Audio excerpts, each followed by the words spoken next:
All right, I'm ready. Good evening. I'm Dr. Emmett Brown. I'm standing on the parking lot at Twin Pines Mall. It's Saturday morning, October 26th, 1985, 1:18 a.m. And this is temporal experiment number 1. Come on, Einie. Hey, boy, get in there. That a boy. In you go. Get down. Get your seatbelt on. That's it. Whoa. Okay. Please note that Einstein's clock is in precise synchronization with my control watch. Got it? Right, check, Doc. Good. Have a good trip, Einstein. Watch your head.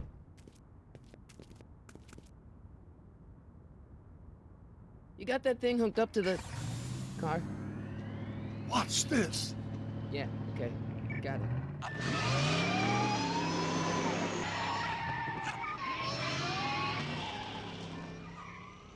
Not me. The car. The car.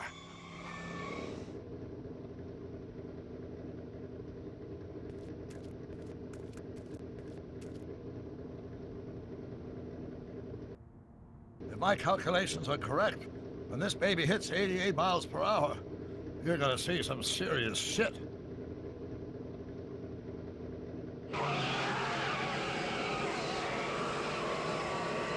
Watch this, watch this.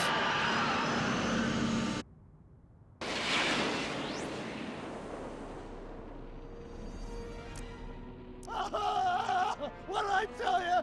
88 miles per hour! The temporal displacement occurred at exactly 1:20 a.m. and 0 seconds! Ow! Doc, what happened to the car? Calm down, Marty. I didn't disintegrate anything. The molecular structure of both Einstein and the car are completely intact. Where the hell are they? The appropriate question is, when the hell are they? You see, Einstein has just become the world's first time traveler. I sent him into the future. 1 minute into the future, to be exact. And at precisely 1:21 a.m. and 0 seconds, we shall catch up with him and the time machine. Wait a minute, Doc. What are you talking about? A time machine? The way I see it, if you're gonna build a time machine into a car, why not do it with some style? Besides, the stainless steel construction made the flux dispersal. Look out!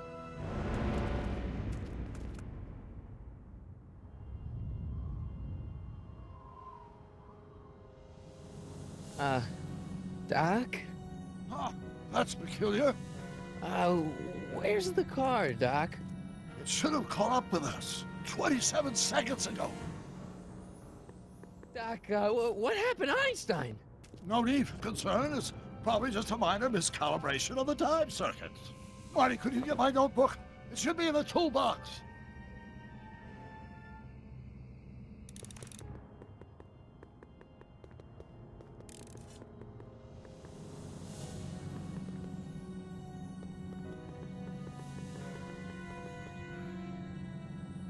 Notebook. Got it.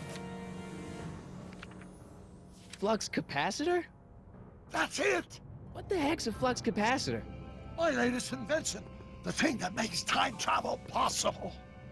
In this notebook, I've detailed the nearly 3 decades of scientific breakthroughs necessary to build a working time machine. If it ever fell into the wrong hands, the consequences could be catastrophic. Let's see.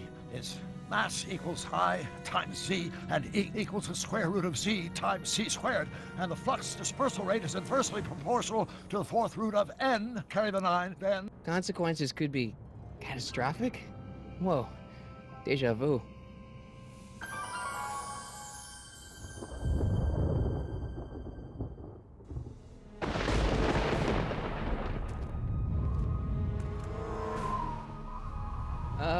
Doc?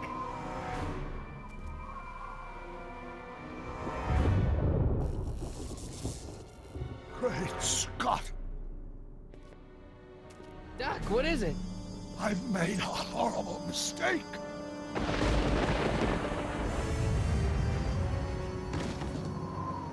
Doc! No! I'm sorry, Marty. Doc, come back! Doc!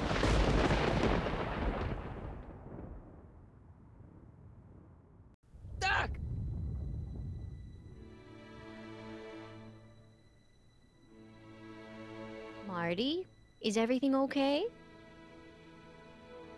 Yeah, Mom. It was just a nightmare. I was in the past, and Doc was there. Well, you're safe and sound now, back in good old 1986. But you'd better get up. Your father's waiting for you. Huh? Weren't you going to meet him over at Doc's? Holy crap! I'm late.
Dad, are we too late to stop the sale?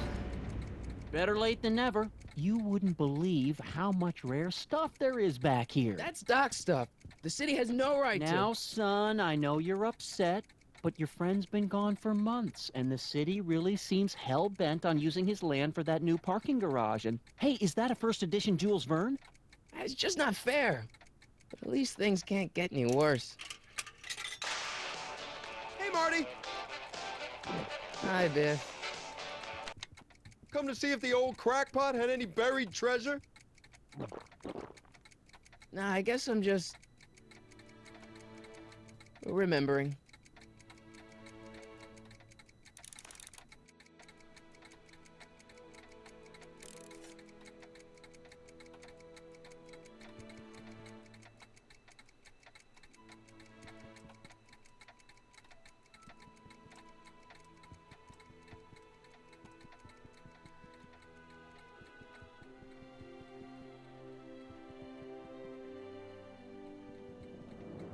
Let's make some noise.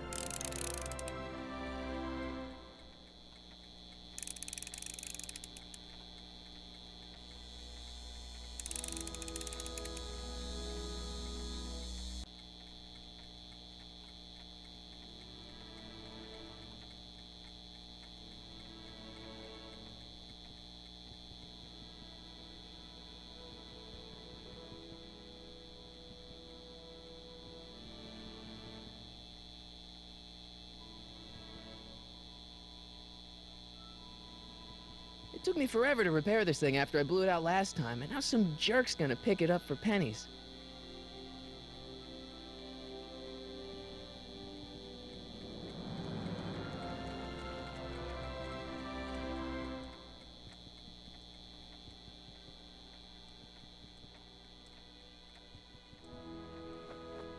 Hey, let me try, Marty. Now, Biff, let Marty have his turn. You got it, Mr. McFly.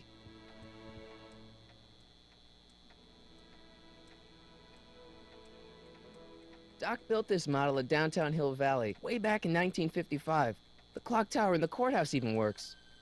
What the? Is that Doc's notebook in there? Hey, that looks just like the courthouse. You gotta hand it to the old coot. He was good with his hands. Biff, can I see that a minute? This would look great in my fish tank. Give the old carp something new to nibble on.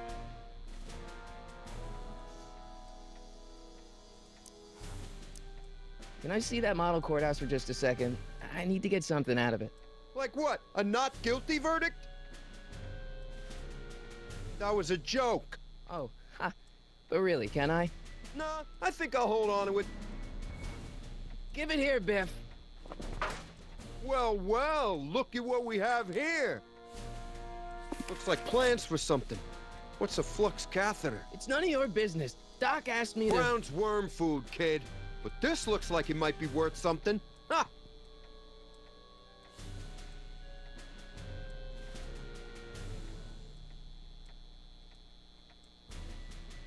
Feels like that was a lifetime ago. Actually, I guess it was. Hope that wasn't poison gas or anything.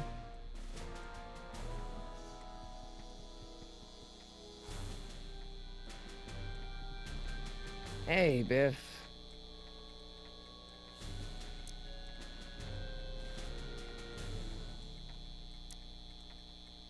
I only want that notebook because, well, I'm sentimental. It's like a piece of Doc. Doc's dead. Time to get over it and move on.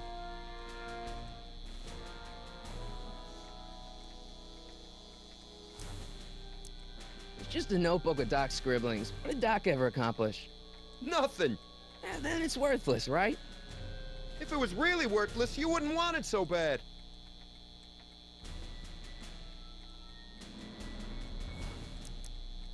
I'll pay you for it. How much? Not enough.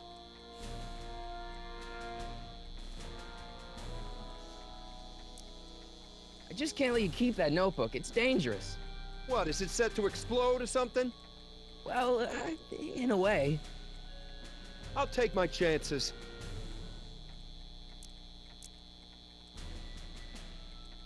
That notebook wouldn't mean anything to you. You wouldn't even understand what's in it. You calling me ignorant?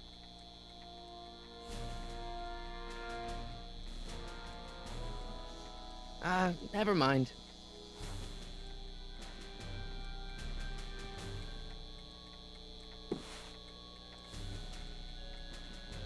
Looks like a hand-crank lightning rod, or maybe a lightning-powered pencil sharpener.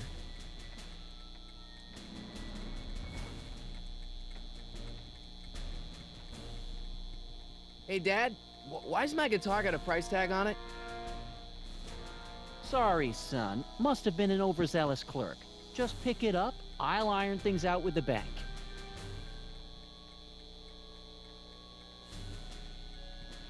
I better not crank it up anymore. I really don't want to blow this thing out again.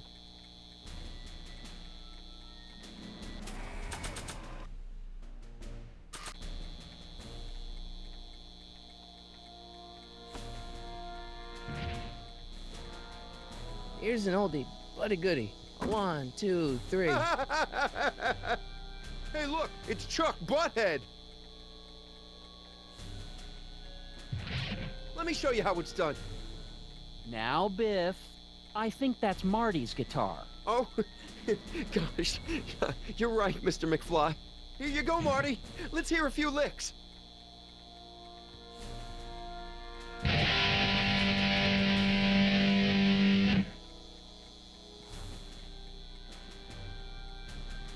Man, you kids have ruined rock and roll.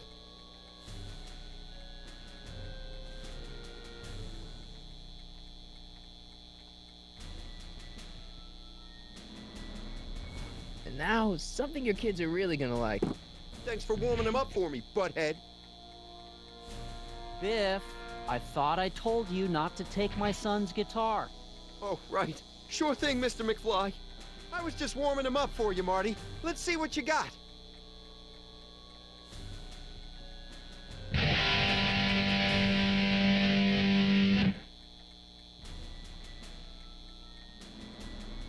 Man, you kids have ruined rock and roll.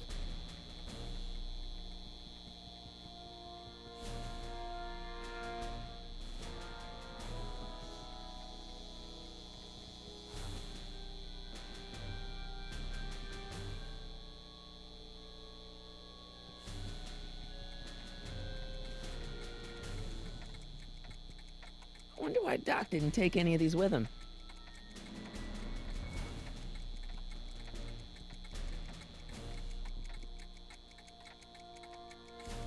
Hey, let me... Now, Biff, leave Marty alone. This is a very emotional time for him. Oh, sure. Sorry, Marty.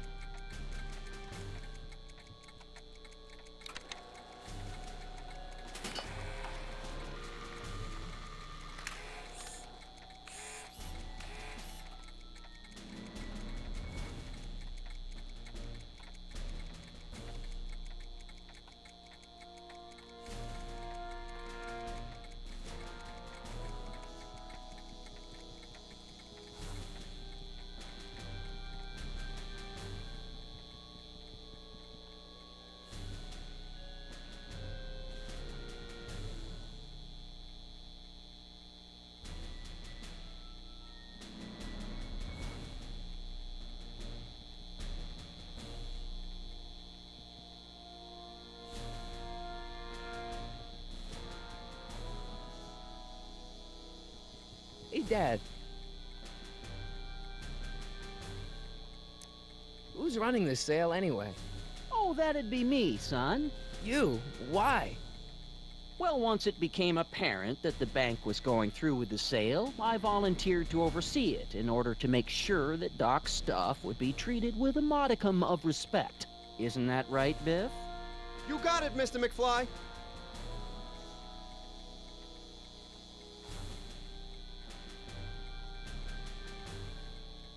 I'm telling you, this sale is a joke. Doc's only been gone for a few months, and I happen to know. Yes, you've told us he's not dead. He's on a trip. Let's say you're right.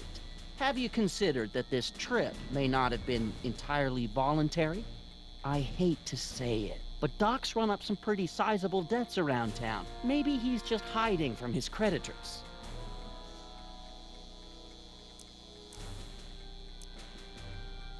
That notebook is Doc's legacy. I've got an obligation to protect it. Now, hold on a minute. Didn't you just get done telling me Doc's still around? Off traveling somewhere? Yeah? Then how is it your obligation to protect his legacy? You can't have it both ways, Marty. If Doc's alive, he can protect his own legacy. Do you think dreams can predict the future? Well, you know I don't go in for that mystical stuff, but I do think they can reflect how you're feeling about the future.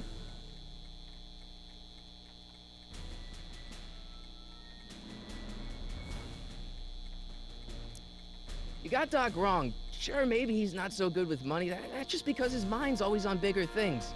But he's still a straight-up guy. He'd never run away from his problems.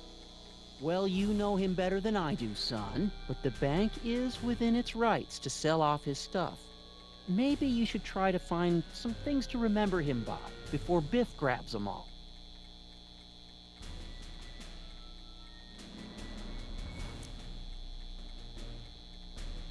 About Biff, Dad, I know you're trying to help.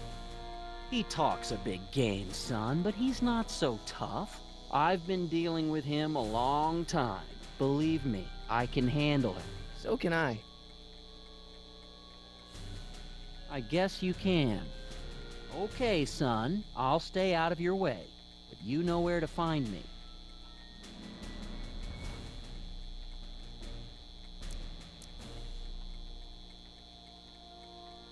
Problem?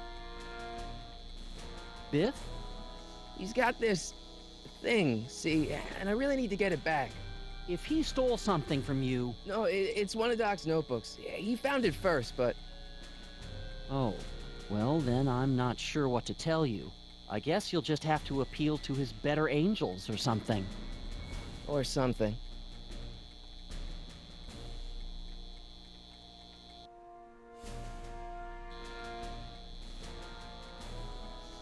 I'll keep looking around. Thanks, Dad.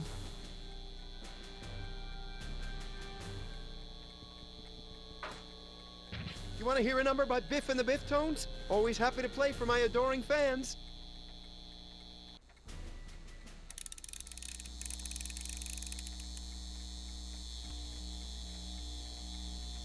Now watch me blow the lid off this joint.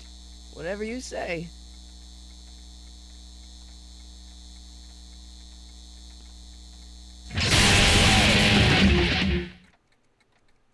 Rock on, Biff. Oh, shit.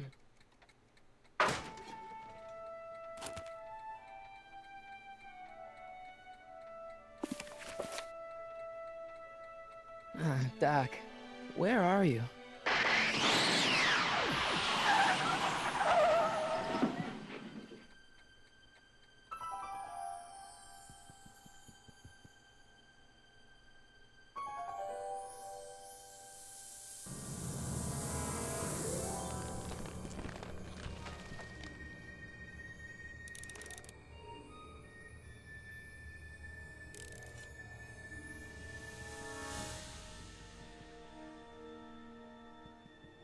Doc?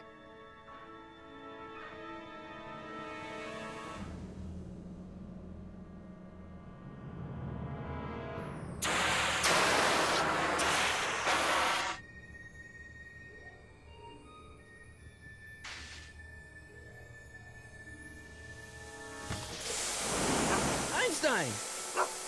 Where do you come from, boy? Didn't you bring Doc with you?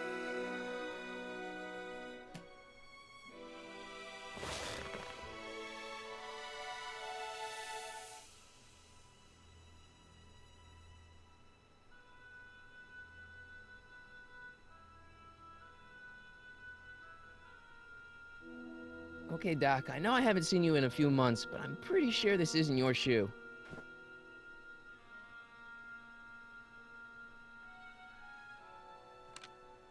Marty?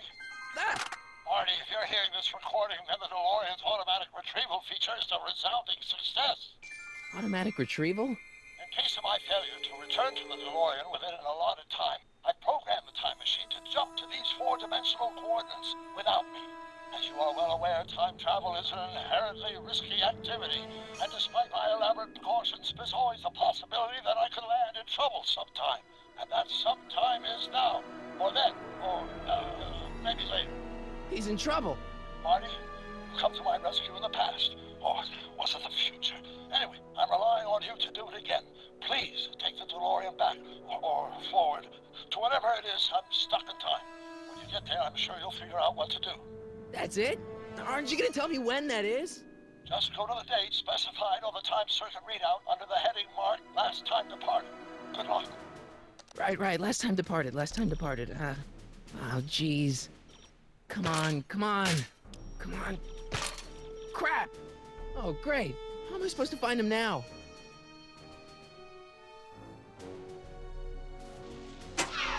Looks like the time circuits still work. Now I only need to know when to look for Doc.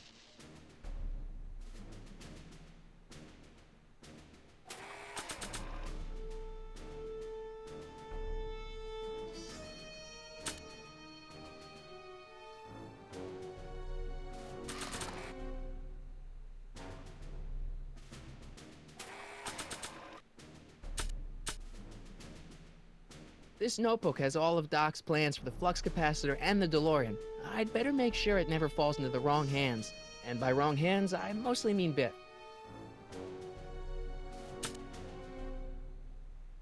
This time-traveling shoe is my only clue to finding Doc.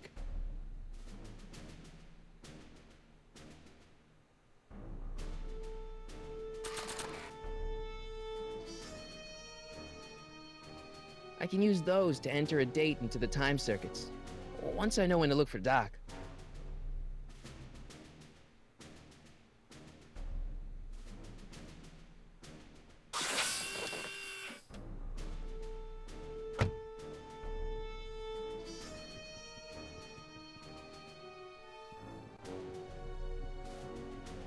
What kind of trouble is Doc in, Einie?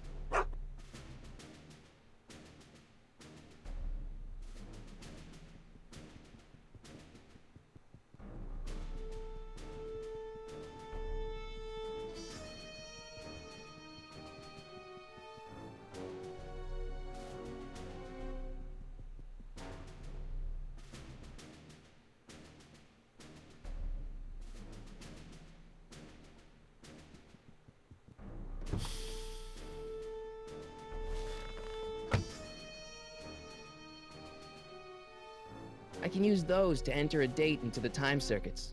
Once I know when to look for Doc.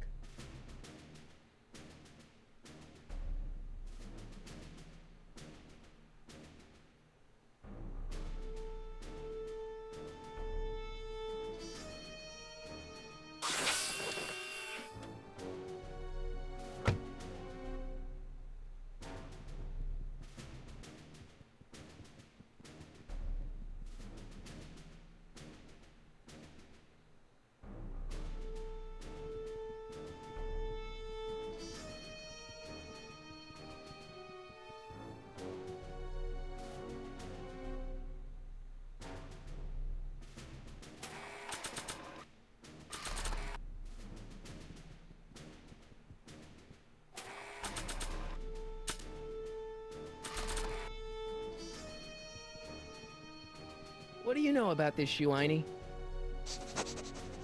Great Scott! I think he's onto something.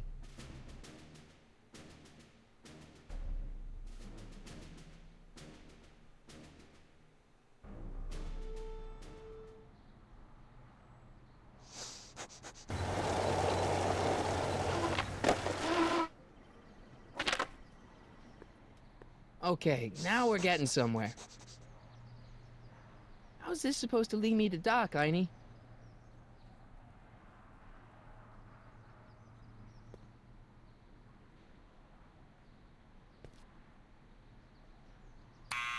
Step away from the door! Ah! Now, let me get a look at you. Einstein, come on! Just as I suspected. Hooligans! Get along now! Scat!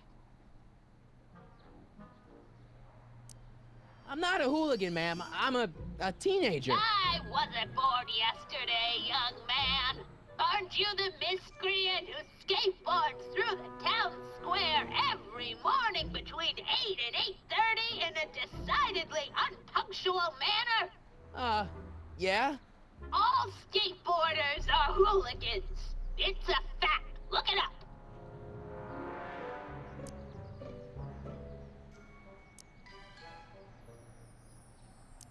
Can you let me in? I've got something to show you. What is it? Let me see.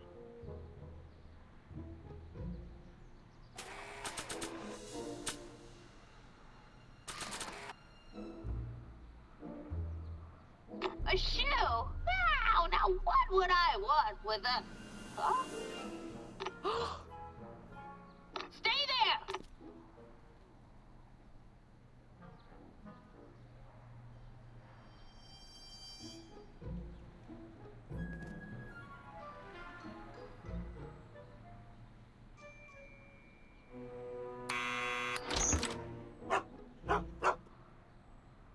Leave that creature outside! Sorry, Einstein.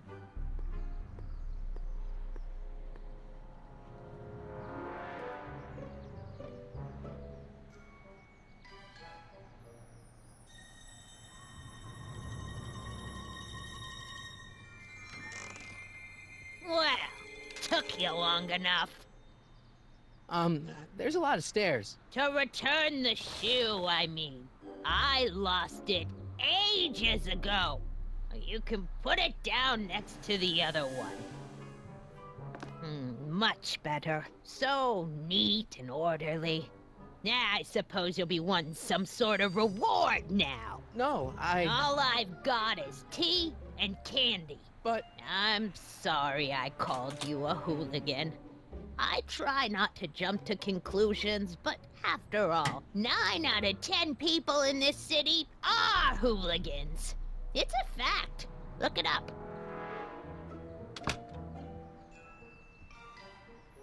Have a seat, Sonny.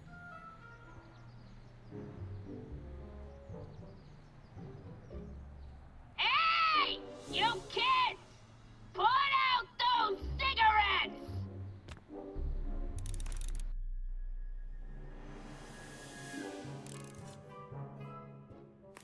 Don't touch those! My newspapers are in pristine condition and meticulously organized. Not about to let some street punk get jam all over them.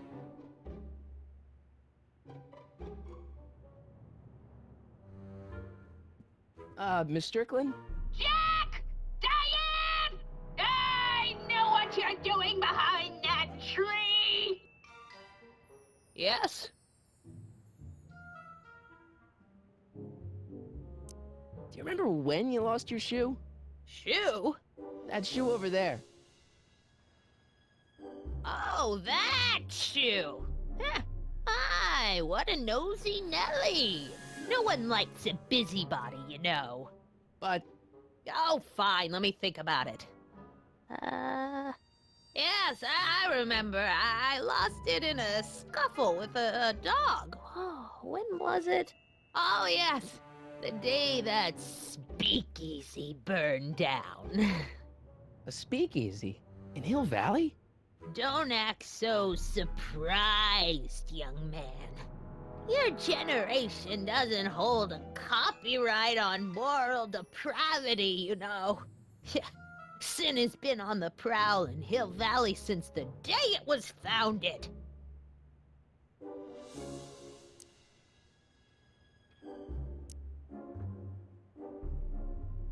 Wow, a speakeasy. That must have been wild. Is it true they used to drink gin out of slippers like my grandma said? Don't romanticize the past, young man. Prohibition was a time when gangsters ruled the town while honest citizens quaked in their beds. So where was it? That speakeasy that burned down, I mean. That was ages ago. If you're looking for bootleg hooch. No, I'm just curious, that's all. I'm a student of history. Student of history, my Aunt Fanny. Yeah, your generation of hooligans and slackers could give two ripe figs about history. Miss Strickland? Oh, video store! Huh? The speakeasy used to be hidden in plain sight down there in the town square. Right where that disgusting videotape rental store squats today. So the video store building must have gone up after the speakeasy burned down. The following year, as I recall. What's with all these newspapers? This is my personal archive. I've got every issue of the Hill Valley Telegraph ever published. Get out! Every single issue? From 1871 to the present. If it happened in Hill Valley, you'll find it in my stacks.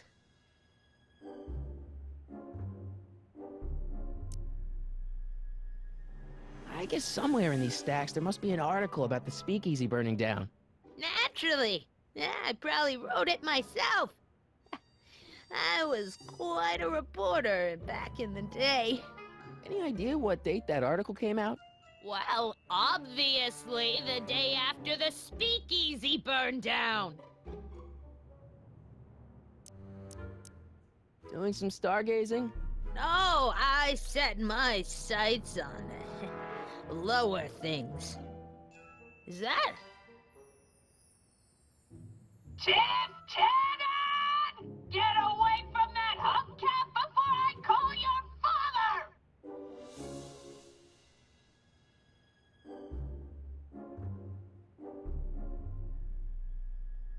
Don't let me keep you from your business. You there! Don't even think about tossing that Kleenex on the ground!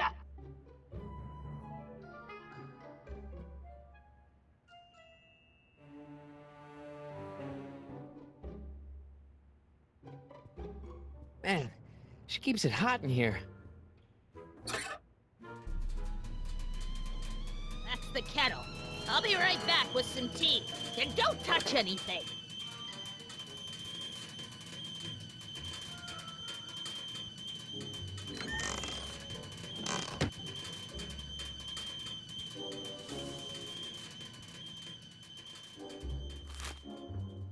Juveniles collide with manure truck. Nice picture.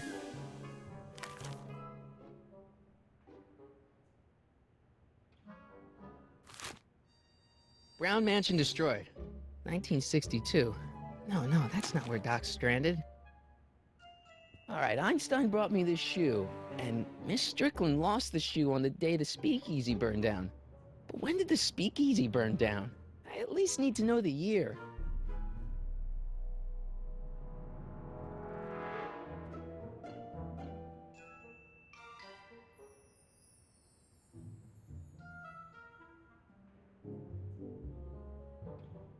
Yeah, that's peculiar. The water still hasn't come to a boil.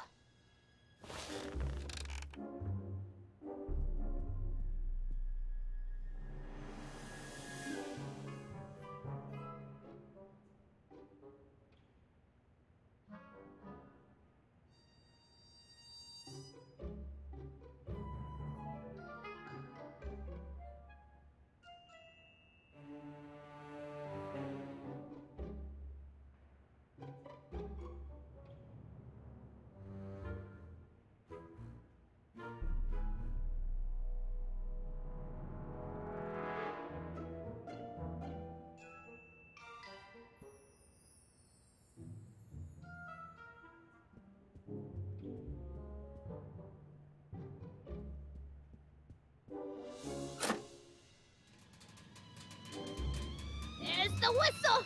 Surely the water's boiling by now.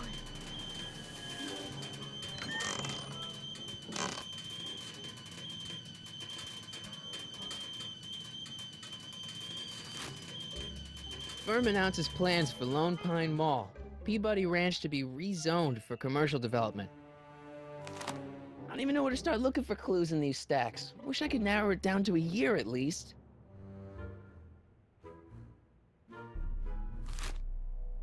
Clint Eastwood plunges to death on runaway train. I don't even know where to start looking for clues in these stacks. Wish I could narrow it down to a year at least.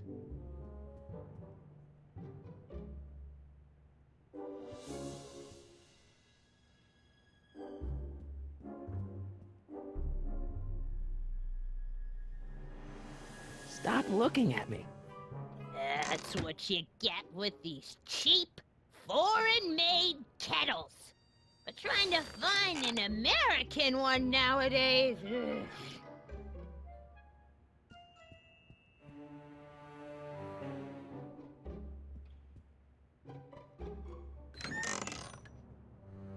ugh. Miss Strickland, about your tea. You forgot to turn on the... U! It's spelled with a U! You illiterate vandal!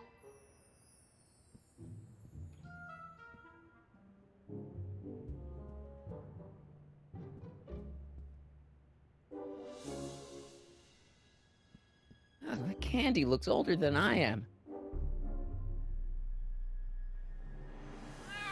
Oh, I wouldn't do that if I were you. Ms. Pretty Whiskers is very particular about who handles her food.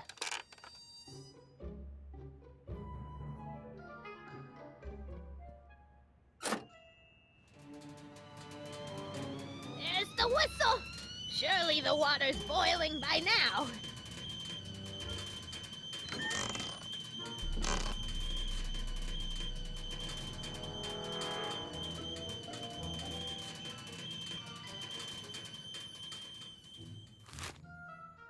October 28th, 1985. Authorities still mystified by mall shootout. I don't even know where to start looking for clues in these stacks. Wish I could narrow it down to a year at least.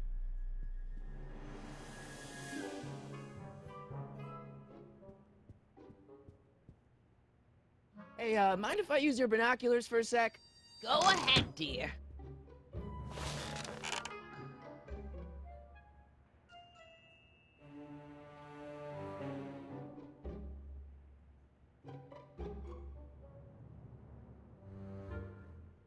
Rebuilt in February 1932.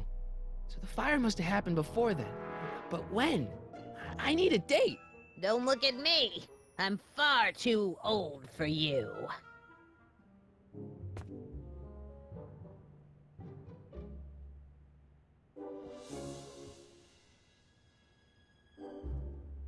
Excuse me, Miss Strickland?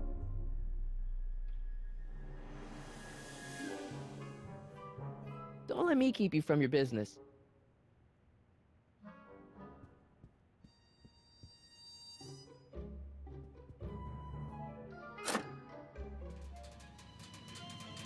There's the whistle! Surely the water's boiling by now.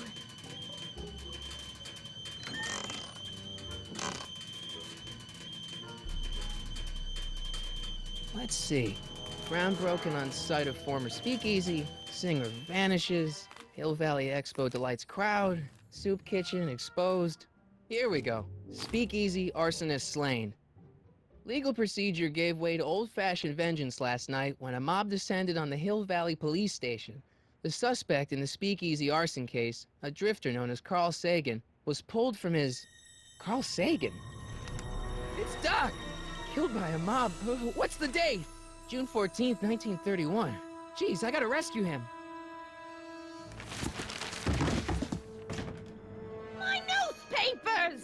Sorry, Miss Strickland. Let me... No! You've gotten my history out of order! Oh, do you know how long it'll take to fix what you've done? Oh, get out! Get out! Get out!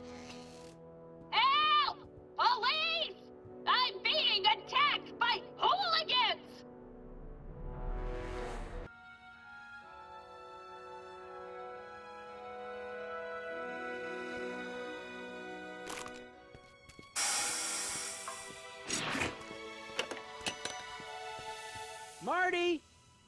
Where you been, son? And what are you doing in that getup?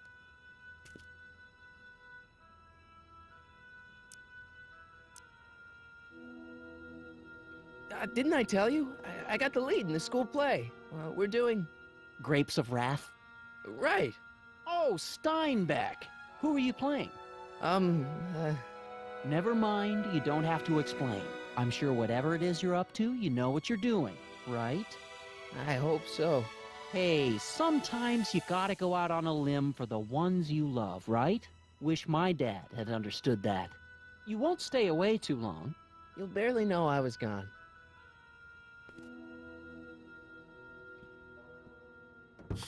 You ready to go, Einstein?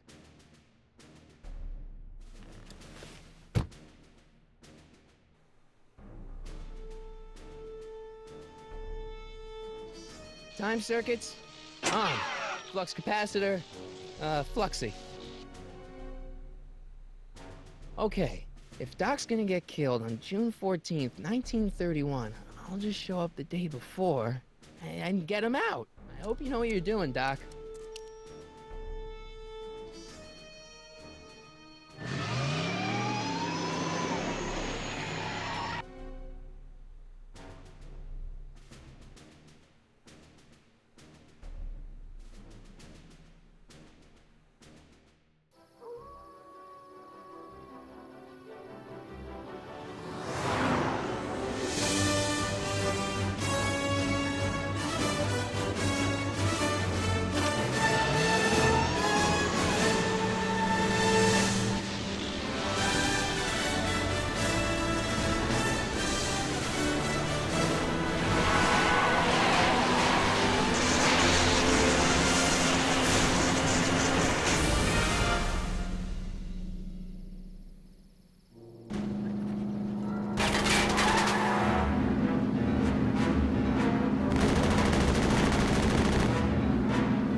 Einstein, where'd you go now, boy?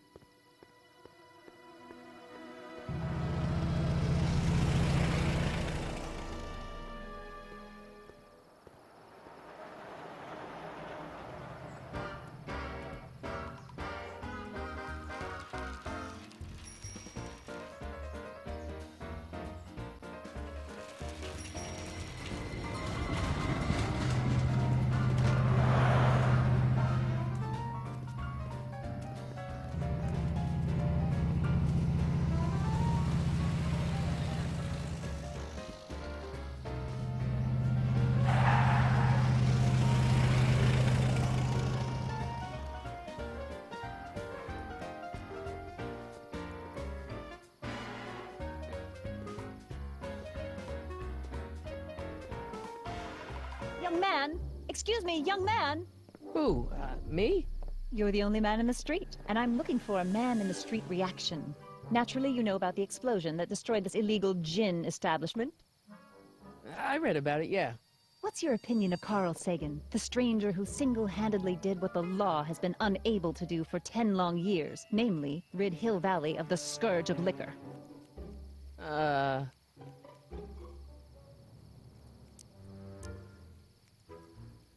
There's gotta be some sort of mistake here.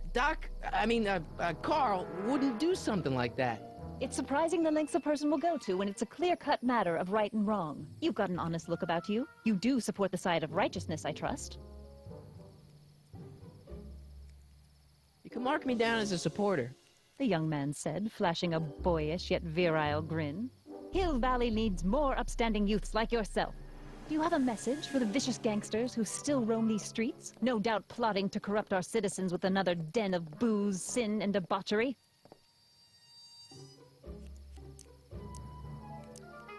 No, not really. That's the spirit. Destroy them with indifference. If we refuse to patronize their establishments and glorify their wicked exploits, they'll soon be exposed for the pathetic wretches they are. May I get your name? Yeah, it's...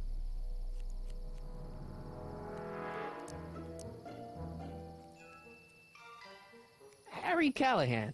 Thank you for sharing your candid opinions, Mr. Callahan. Edna Strickland, Hill Valley Herald. I know. I met you back. I'm familiar with your work. You read my column? How sweet! I know it's just an etiquette column, but I believe it'll lead to bigger and better... Oh! Einstein, no. Down, boy. Is this wretched creature yours? He assaulted me once before. What's got into you? Aggressive dogs must be kept on leash at all times. It's the law. Look it up. Doc. I gotta find Doc.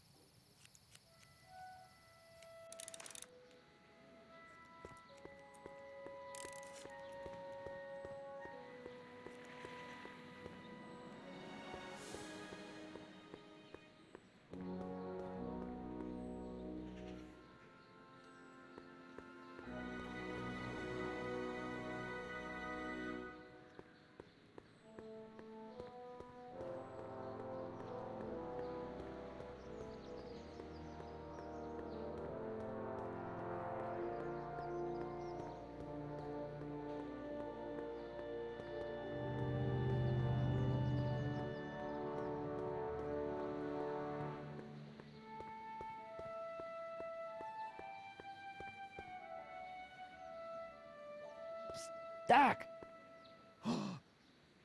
Marty, Doc! what are you doing here? You sent for me, Doc. I did? When? May 14th, 1986. 1980?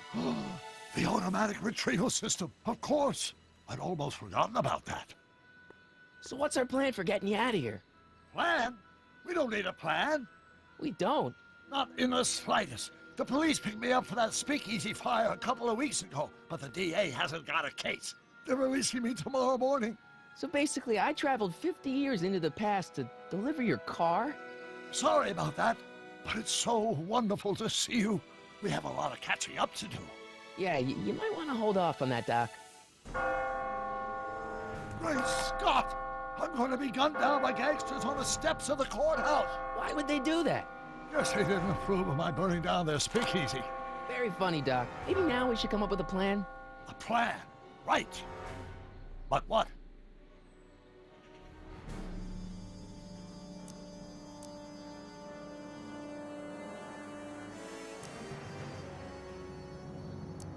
Why don't I take the DeLorean, go back in time before you were arrested, and stop you from getting caught in the first place? Don't even think about it. Without my unjust incarceration, the events that sent you into the past might never happen, resulting in a paradox of continuum shattering proportions. Jeez, we've been back together for 5 minutes, Doc, and you're already talking about the end of the universe. I've missed that. Don't be ridiculous, Marty. I was only referring to the end of the universe as we know it.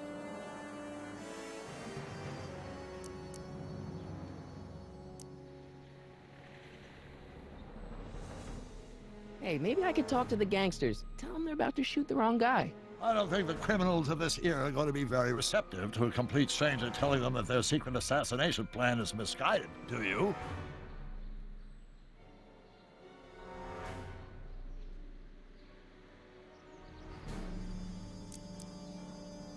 Well, I suppose I could just get some dynamite and break you out of jail. No, that's far too dangerous. Not just to me, but to random innocent people in the past. The repercussions could be... That's it! What's it?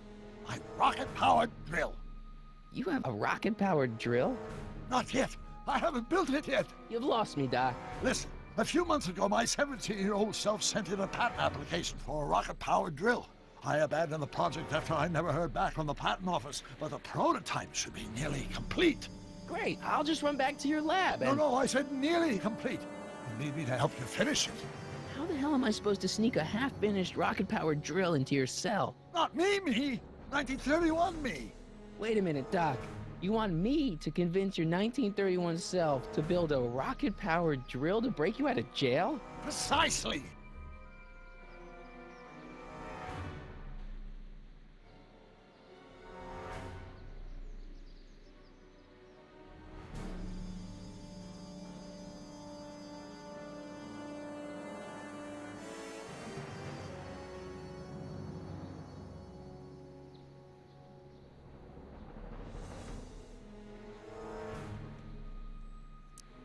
Won't talking to yourself cause, irreparable damage to the space-time continuum or something?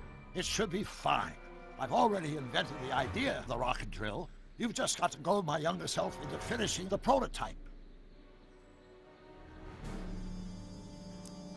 How am I supposed to convince your younger self to finish the rocket drill? Just tell him I need to break his older self out of jail? Absolutely not.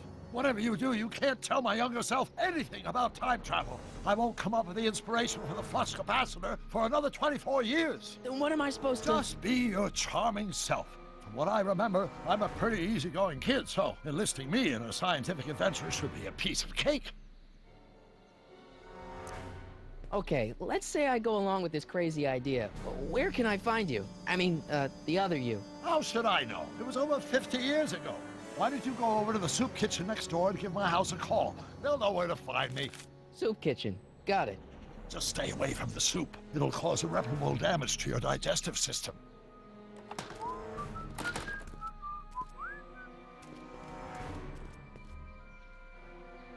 I guess I better get started. Don't worry, Doc. I'll get you out of here in no time. I'm not worried. Once you and my younger self put your heads together, you'll be unstoppable.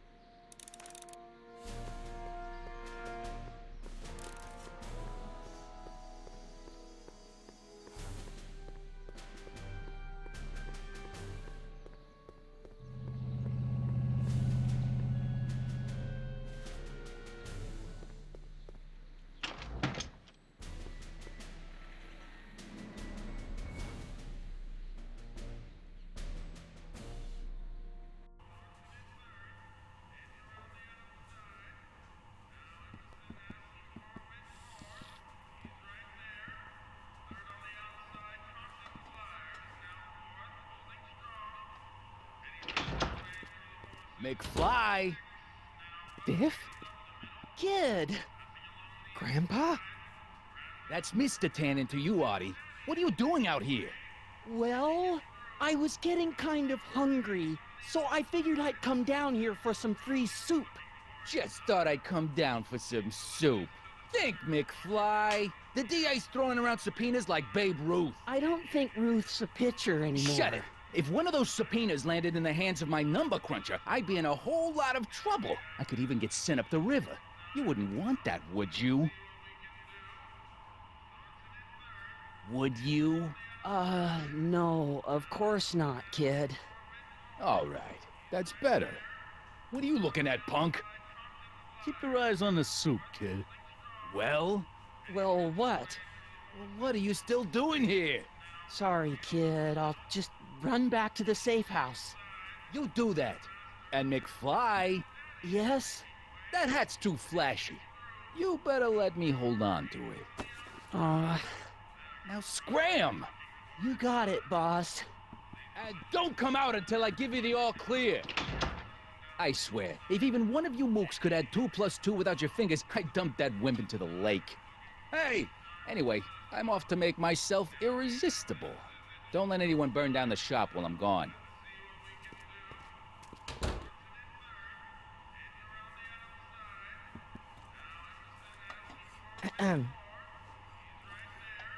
Okay. Hey, never mind.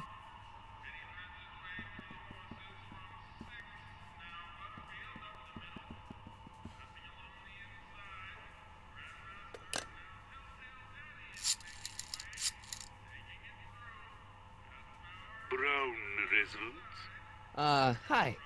Do you know where I can find Emmett Brown?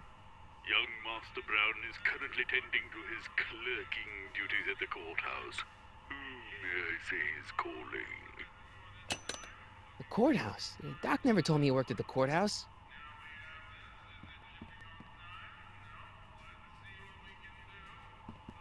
I better not talk to him. I don't want to mess up his timeline.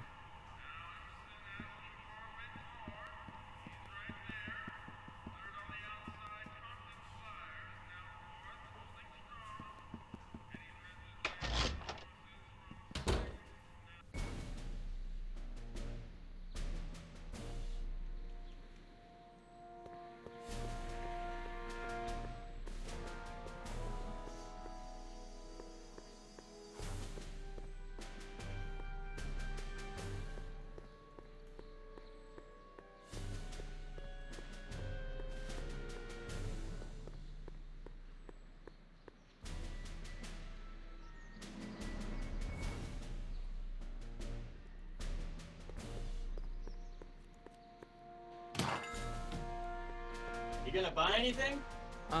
No. Then get out, Bomb.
Touch those. These are very sensitive legal documents. Nobody is supposed to handle them but sworn officers of the court.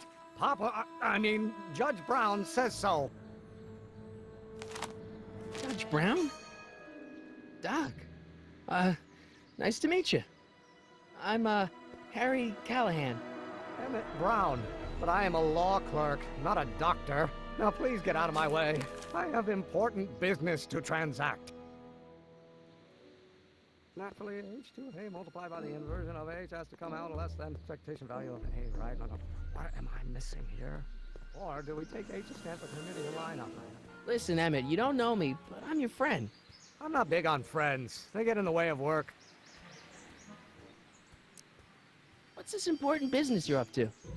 It's a legal matter. Very complicated, very abstruse. I need to obtain 5 sets of initials on every copy of this writ of indemnification before before Judge Brown can even think of granting a waiver to the party in the first part. You have no idea what it's about, do you? That's how important it is.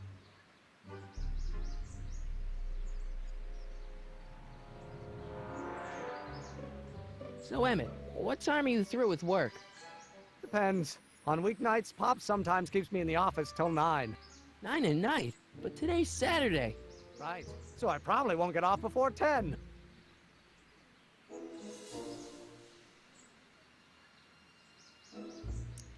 Come on, Doc.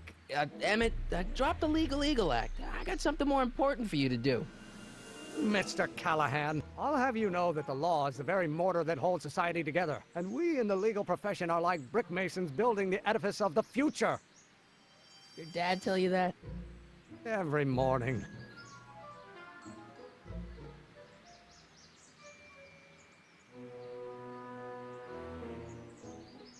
Listen, I understand you're working on a new invention in your lab. Invention? You must have me mixed up with somebody else. I'm in law. I have absolutely no interest in science. Oh, wait, is that even possible? Oh, let's start over. Force equals mass times acceleration, of course. That's Newton. But how many newtons are required to maintain a constant mass if acceleration is reduced by... Come on, wait up a minute. You again? Can't you see I'm busy?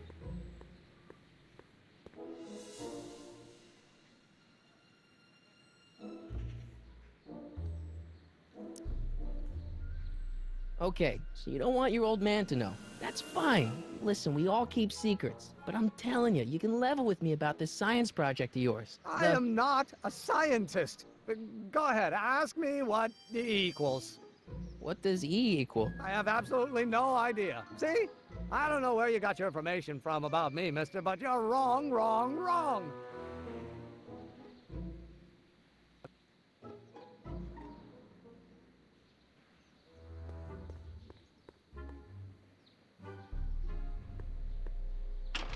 Hello?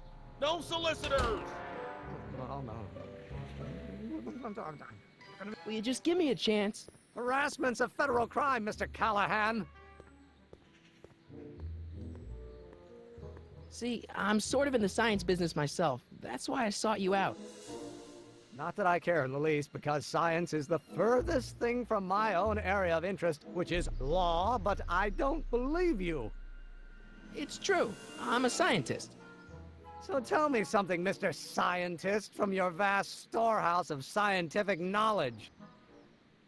The leg bone's connected to the thigh bone? Amazing.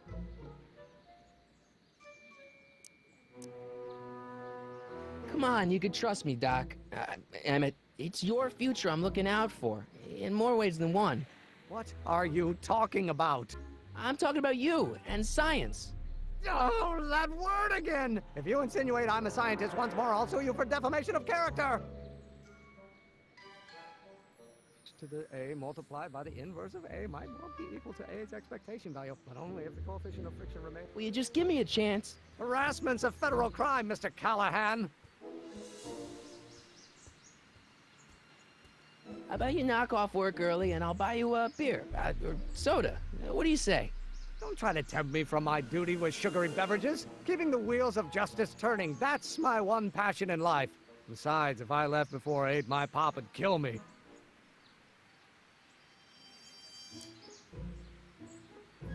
Sounds like you're a little scared of your father. Scared of my father? Pop is the most learned, just, incorruptible judge that Hill Valley has ever seen. The only people scared of Judge Brown are people with a dark secret to hide. And I don't have a dark secret to hide.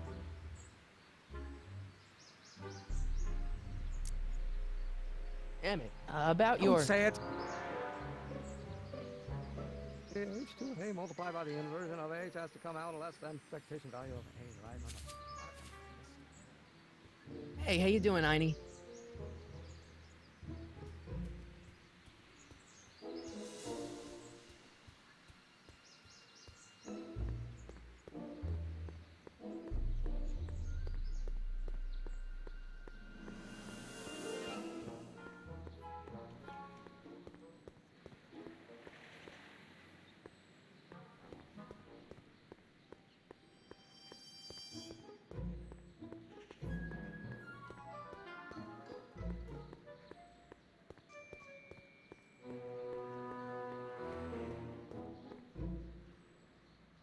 Psst, Doc! Marty, have you found my younger self yet? Well, I met your younger self. Great. And I gotta say, you're kind of uptight. What? You won't even talk to me. I find that hard to believe. Tell me what happened. I tried asking him about your rocket drill, but he says he's not a scientist. What? What? Father. What's he got to do with this? In 1931, I was still deathly afraid of my father discovering the truth about my scientific predilections, so I carefully kept them under wraps, practicing science at odd hours, away from his prying eyes. That sucks. It sucked a lot. Fortunately, I eventually stood up to him, but right now, my younger self probably thinks you've been sent by my father to check up on me. What do I do to convince Teen Doc that I'm not a spy? I'm not sure. Why does your younger self mutter all the time? Muttering? Why would I be muttering? I never mutter unless... The Hill Valley Expo! The Expo? Yes, the Expo. How could I have forgotten? In a few months, the younger me will put on a demonstration of the Hill Valley Exposition, my first public foray into the world of science. Everyone in town will be there, including a number of noted inventors who shaped my career. So, it was a big success? No, it was a miserable failure, but it was a spectacularly miserable failure, one which marked my transition from an amateur garage scientist into a professional seeker of truth. What does this expo have to do with you muttering all the time? When I was younger, I used to relieve stress by working on complex mathematical conundrums. No doubt my younger self is working on some impossible problem in an attempt to work off cerebral steam in the weeks before the exposition. What was I muttering about? I don't know. H to the something when the inverse is something else. I'm not so good at equations. That's too bad. I bet if we could solve my younger self's problem, he'd be more inclined to listen to you.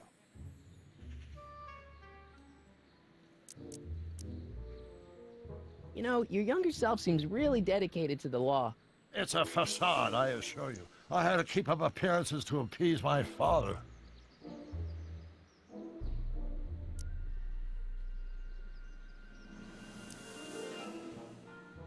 Let's talk about your younger self's problems later. Okay, but don't forget we're on a bit of a deadline here.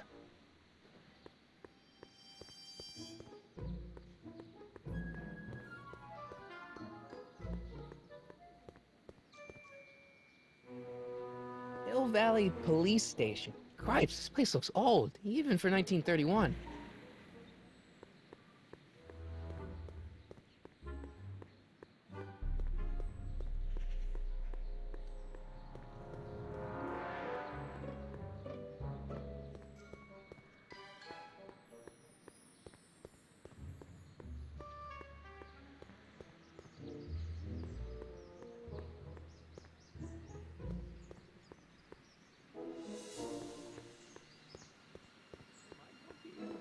Expectation value, but only if the coefficient of friction remains. Will you just give me a chance? Harassment's a federal crime, Mr. Callahan. Sounds like you're a little scared of your father. Scared of my father? Pop is the most learned, just, incorruptible judge that Hill Valley has ever seen. The only people scared of Judge Brown are people with a dark secret to hide. And I don't have a dark secret to hide.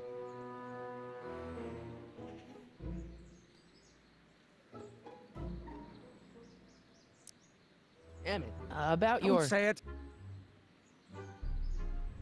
Are required to maintain a constant mass if acceleration is reduced by the inverse of the derivative of the speed relative to the speed of light.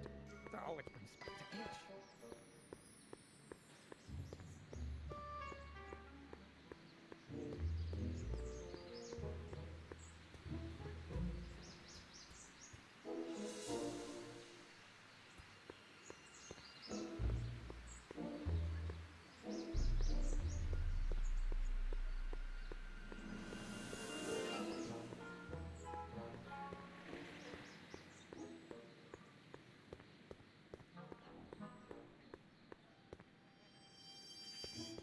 I don't need to go in there anymore.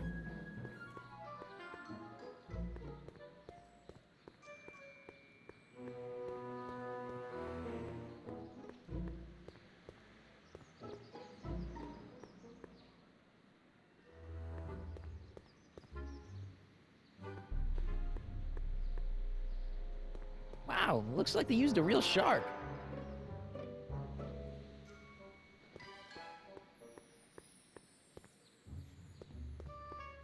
I'm not so sure I want to stay in a place that welcomes transients.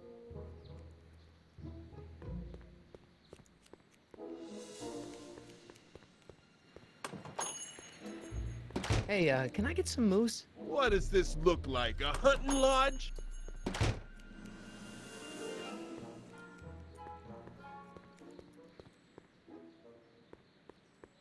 I guess this is where the speakeasy burned down. How'd Doc ever get mixed up in that?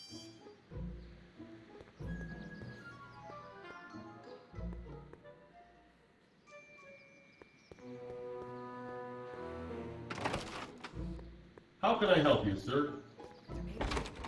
Without any money, I don't really have any business in there.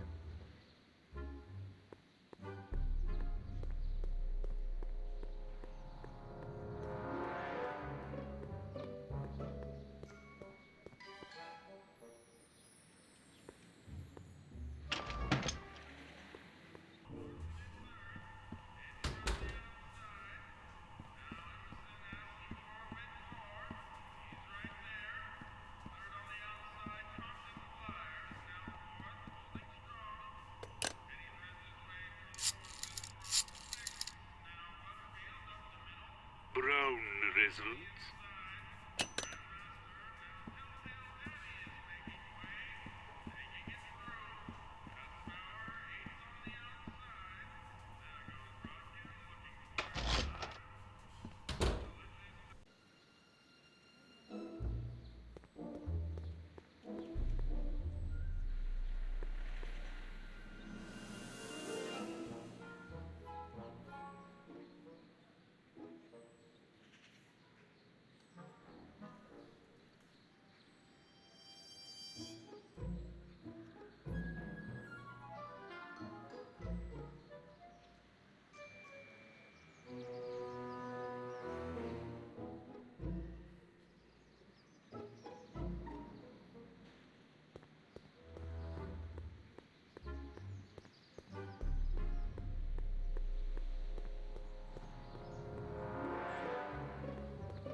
Hey, how you doing, Einie? Is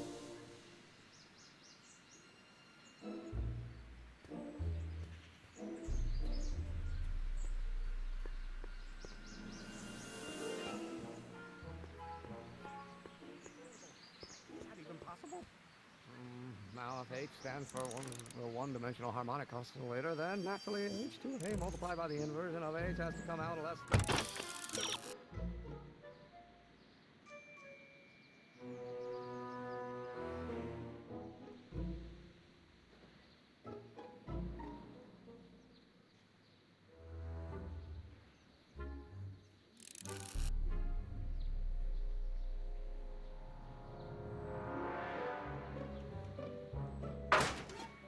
Less than expectation value of A, right? No, no. What am I missing here?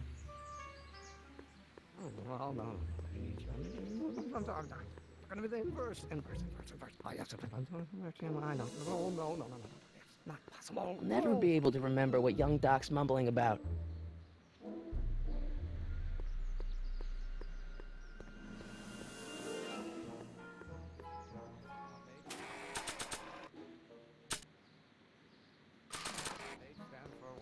One-dimensional harmonic oscillator, then naturally H2 of A. Will you just give me a chance? Harassment's a federal crime, Mr. Callahan.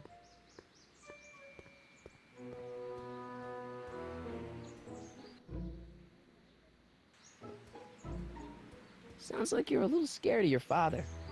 Scared of my father? Hop is the most learned, just, incorruptible judge that Hill Valley has ever seen. The only people scared of Judge Brown are people with a dark secret to hide. And I don't have a dark secret to hide.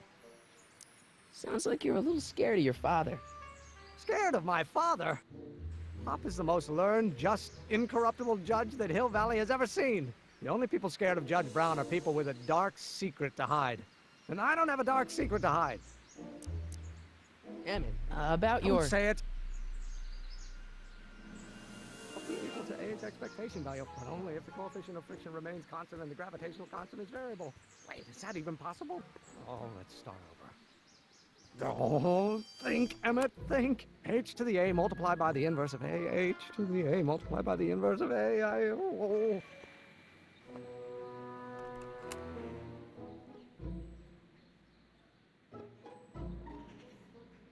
To the speed of light. Oh, which brings us back to H.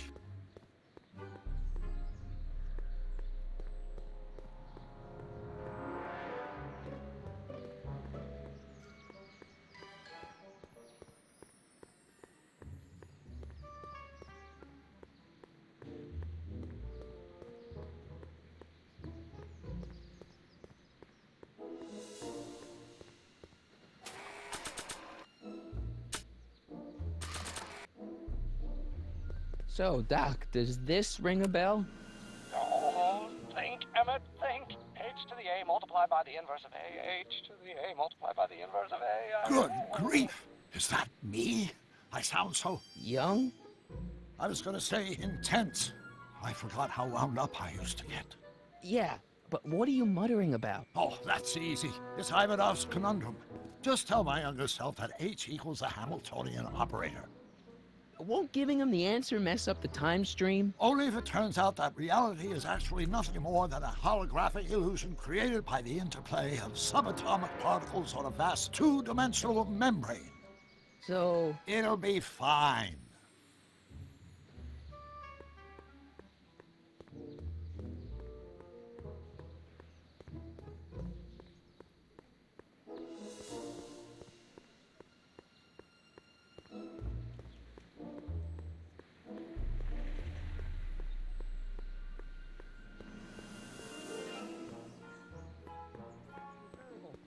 Is that even possible? Oh, let's... Will you just give me a chance? Harassment's a federal crime, Mr. Callahan. Maybe H equals the Hamiltonian operator. What did you just say? I said maybe H equals the... Hamiltonian operator? Yeah. Great Scott! If H is a Hamiltonian, then H to the A multiplied by the inverse of H can only be the same as the expectation value for A. That's it! That's the solution to Ivanov's conundrum, the problem I've been wrestling with in my head all week! I'm sure you would have figured it out by yourself in a day or two. The way you figured out how to build that rocket-powered drill. Where did you learn so much about science?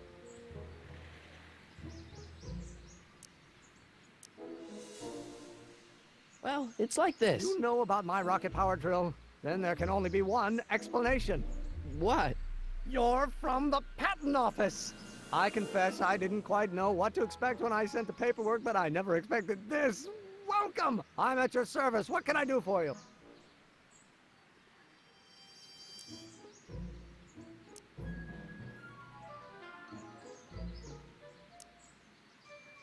Can I see your rocket-powered drill? Of course, of course. Naturally, it's just a scale model, but it's nearly operational. I can show it to you, say, first thing in the morning.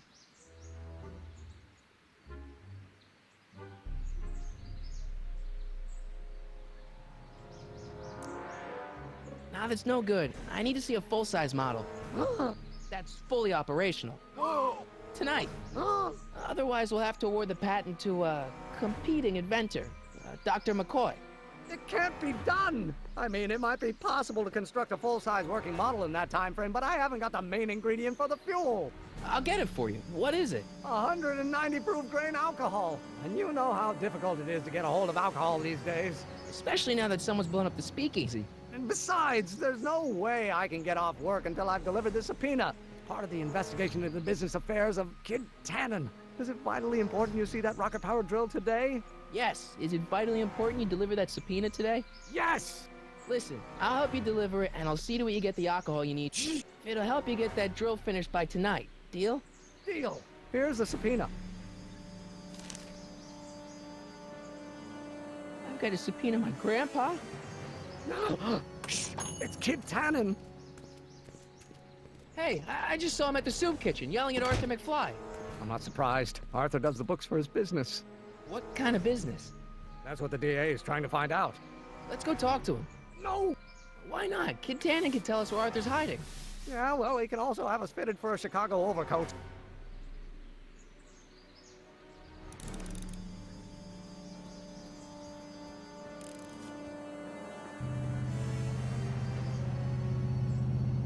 Hey, Miss Strickland. Oh, hello, Mr. Callahan. Try not to draw any undue attention my way. I'm on the trail of a hot new scoop, as we in the newspaper business say. What's the scoop? I've heard rumors that something shady is going on at the Sisters of Mercy soup kitchen. It's under new management, you know. And oh, we mustn't jump to any conclusions, not till the facts are in. I hope to heaven it is just a rumor. That soup kitchen is the front line in the good fight. If it goes bad, what will happen to the Stay Sober Society? Not to mention all the charitable institutions that depend on me for soup deliveries.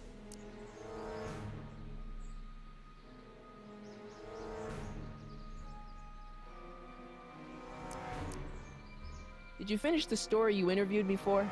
About Carl Sagan? Yes, but those pig-headed editors at the paper rejected it. They said my story was slanted, and that I was glorifying a suspected arsonist. As if their stories aren't always glorifying the criminal vermin that run this town. This whole thing makes me so mad I could spit. Though of course I never would. There's an ordinance against it, and it's so untidy. You make hot soup deliveries? It's one of my many small contributions to the good cause. Healthy bodies, healthy souls, or so one hopes. I pick up barrels of hot soup at the kitchen, and I deliver them hither and thither. Hill Valley Orphanage, the St. Francis Xavier Ranch for Unwanted Children, Foggy Mountain Home for the Incurably Insane, Shady Acres Rest Home. Oh, I can barely keep track of them all. It's a very big job.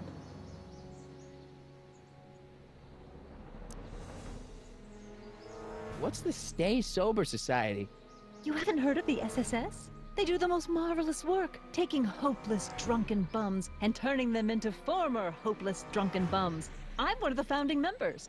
And not to say that I was ever, well, you know. Anyway, we've always met in the cellar of the Sisters of Mercy Soup Kitchen, but for some reason the new managers don't want us down there, so we're stuck.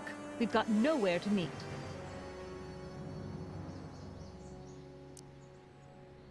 Hey, I can help you deliver soup. I donate a lot of time to charities. Oh? Which ones? The, Mario Brothers. Ah, yes. The Italians do so many good works. If you'll just fix it so I can pick up the barrels of soup.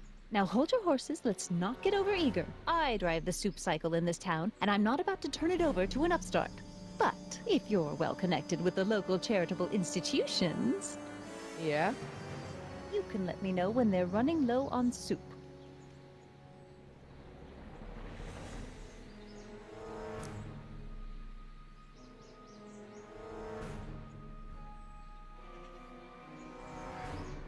As a matter of fact, I do know a local charity that's running low on soup. Oh? Who?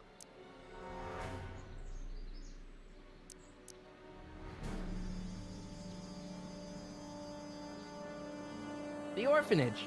My, how those little ragamuffins can eat.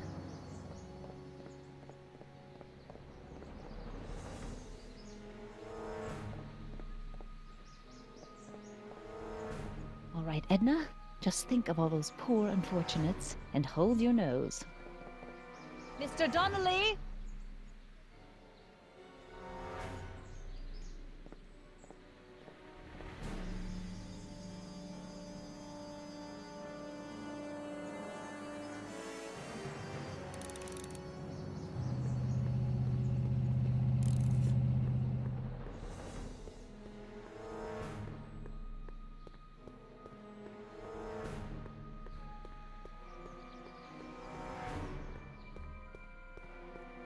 What the hell, Matches? You got kiwi all over my socks! Sorry, boss. Get out of here! How about you? Huh? I'm sitting at a shoe shine booth. You walk up. Either you're here to shine my shoes, or you got a death wish. Which is it?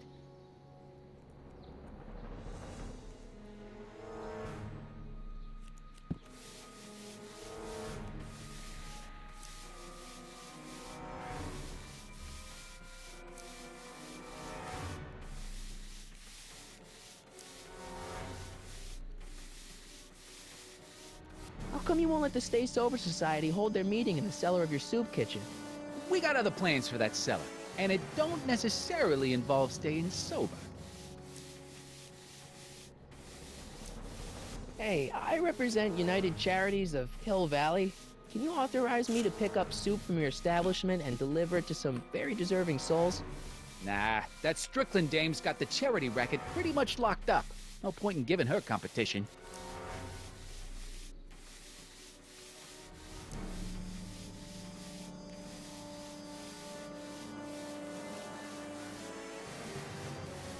I guess you won't talk about your business. Why not? I got nothing to hide. I recently acquired controlling interest in the Sisters of Mercy Soup Kitchen. Edna Strickland thinks your soup kitchen might not be on the up and up. That dame gets on my nerves. Got a great pair of gams, though.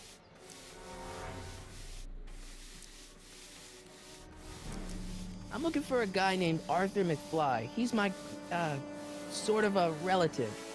Well, he's my employee. He's very busy today.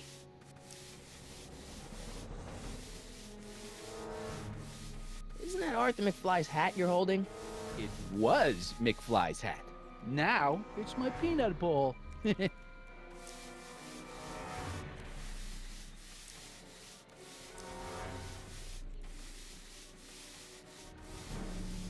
I buy Arthur's hat off you? Could you keep your mind on your work, huh? Shoeshine boy? Hanging on to my peanut ball.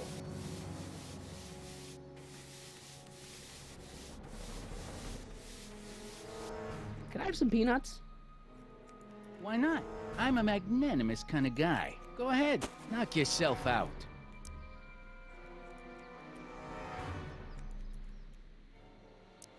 Don't mind if I do. All right, break time's over. Back to work.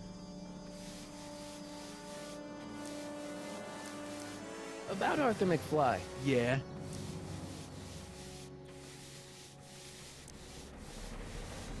So when do you think Arthur will be leaving the office? When I tell him he can leave the office. Hey, you missed a spot.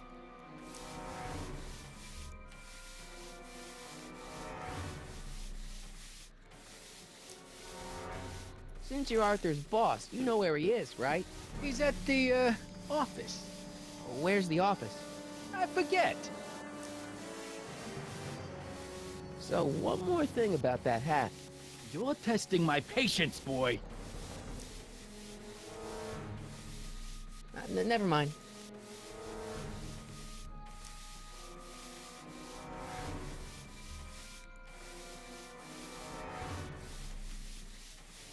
Hey, I represent United Charities of Hill Valley. Can you authorize me to pick up soup from your establishment and deliver it to some very deserving souls? Nah, that Strickland dame's got the charity racket pretty much locked up.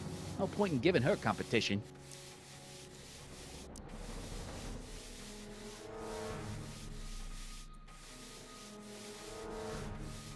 How's that? Shiny enough? Yeah, that'll do. Stay nearby, though. I scuff easy. Wait a minute. Didn't I see you at the jailhouse, John, with that Carl Sagan rat? I hope you weren't planning on trying to spring him, because I got other plans.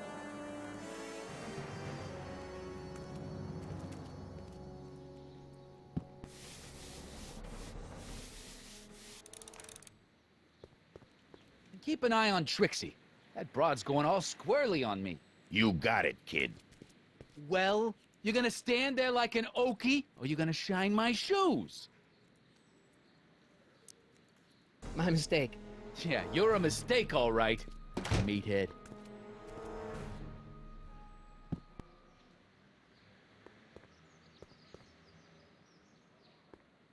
I wonder who really burned down the speakeasy.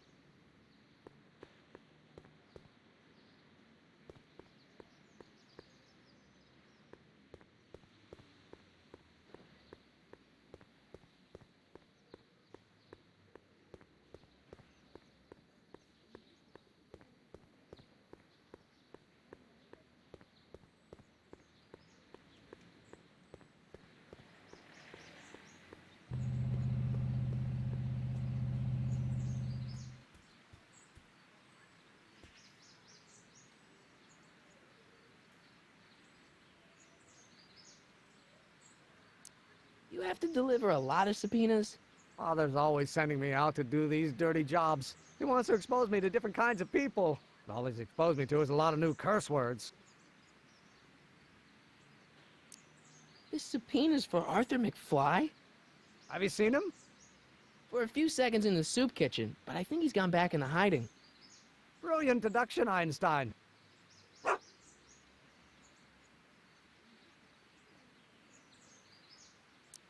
If serving subpoenas is such dirty work, why don't you just say no? Look, what's the worst thing that can happen to me on this job? You could get shot. Yeah, well, believe me, that's nothing compared to what I'll get if I mouth off to my pop.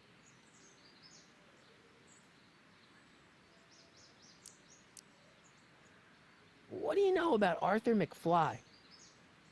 Certified accountant. Graduated Hill Valley 5 classes ahead of me. Seems like a nice fellow, actually.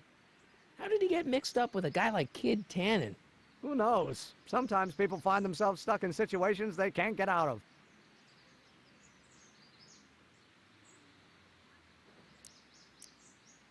How about Kid Tannen? What do we know about him? He's loud, he's obnoxious, he's not very bright, and he doesn't like anybody getting in his way. Yep, that's a Tannen, all right. Any idea where we could find Artie? Not a jot. If only we had a way of tracking him.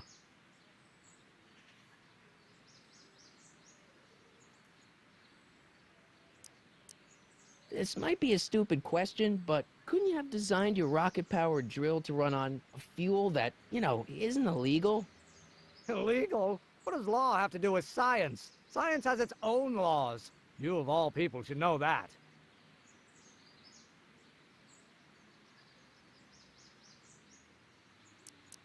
But couldn't you tweak your engine design a little so it runs on something else? Like what? I don't know, gas maybe? Gasoline? Pfft, yesterday's news. You'll see. By 1940, automobiles will all run on pure alcohol.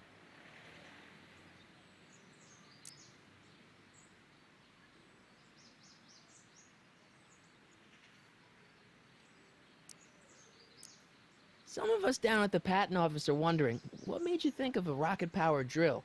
Ah, that'd be Journey to the Center of the Earth by Jules Verne. It was a revelation. Yeah, that's kind of what we figured. We'll get that subpoena delivered, or my name isn't... Harry Callahan! Yeah.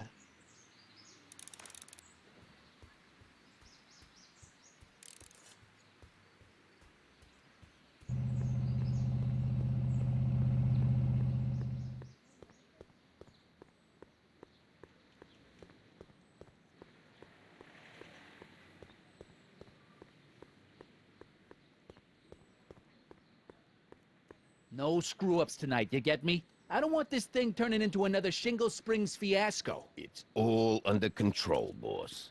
Well?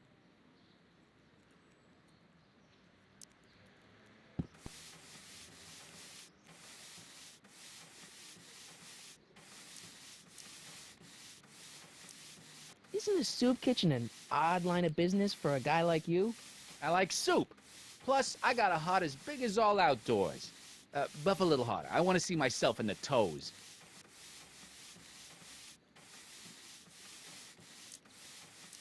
So, one more thing about that hat.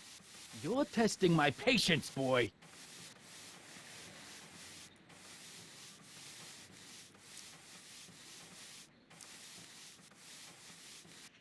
I sure could go for some peanuts. Lucky for you, I'm in a giving mood.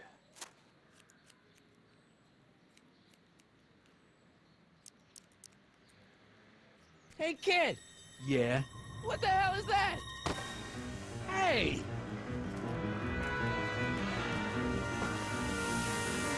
What did you do?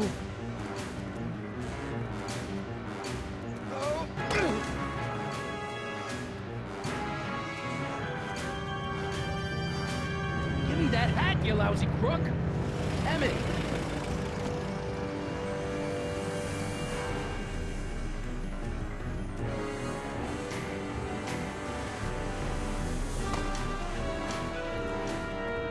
Emmett!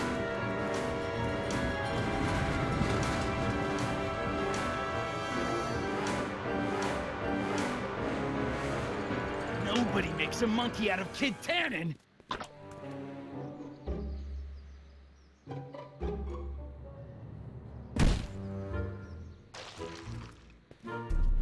Ow!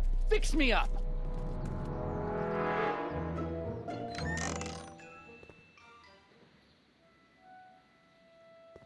Where'd you learn how to move like that? Sandlot football. They used to call me the Streak. Get out!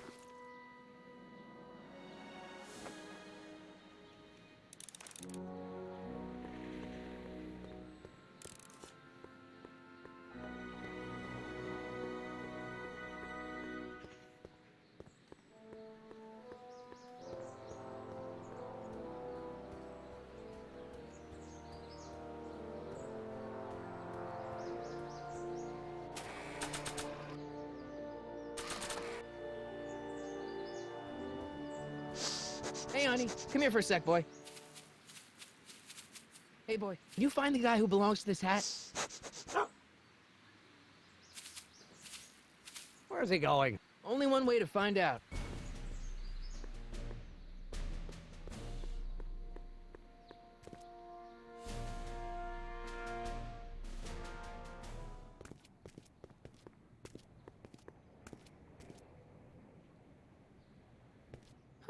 Deja vu.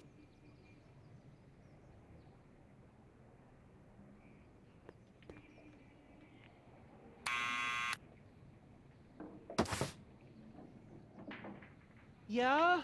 Who is it? It's McFly! Shh, I know!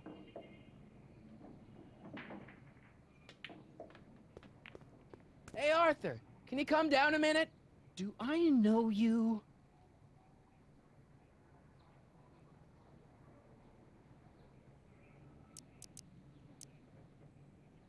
We've got some important information for you, but we can't yell it. It's private.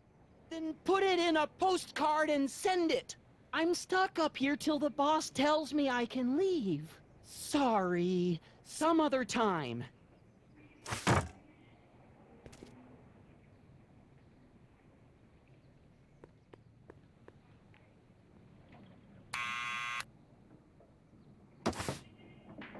What now?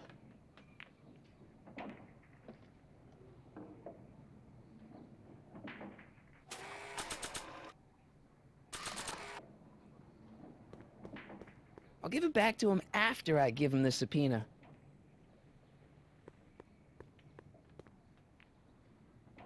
It's me again. Please come down. Why?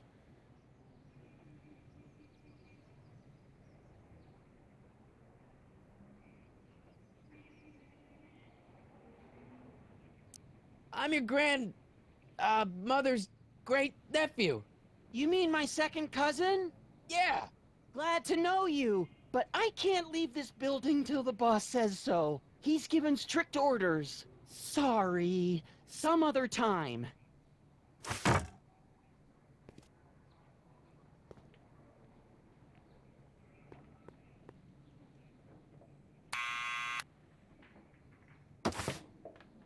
What now? It's me again. Please come down. Why?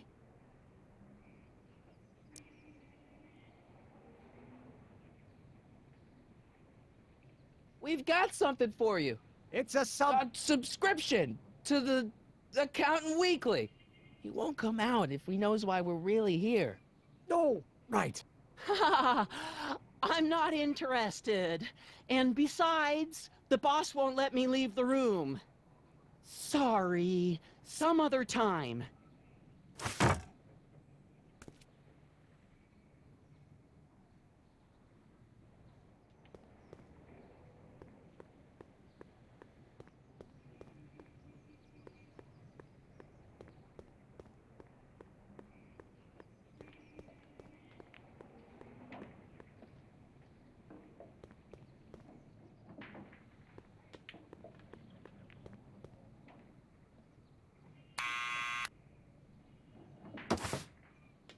What now? It's me again. Please come down. Why? We represent the law. You don't want to go against the law, do you? No, but I don't want to go against Kid Tannen either. And he ordered me to stay put till he gives the word. Sorry. Some other time.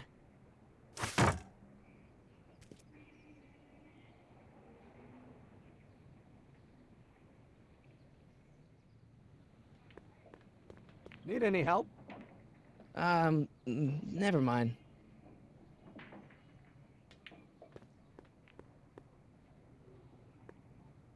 Thanks for bringing us here, boy. We'll take it from here.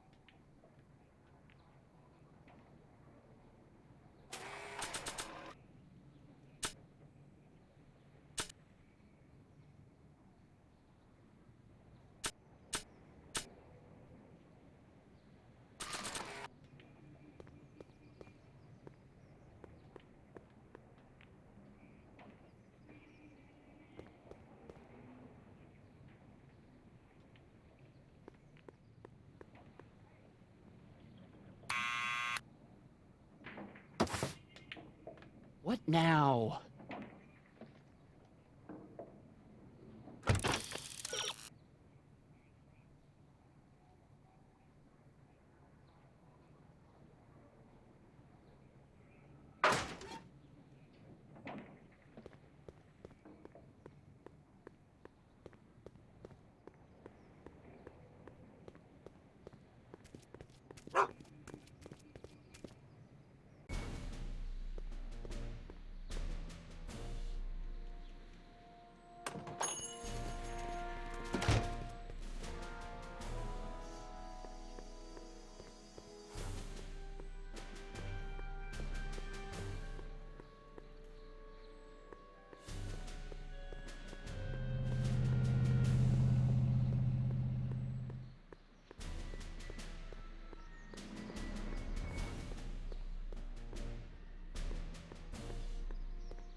well, look who's back. They say rats always return to the scene of the sinking ship.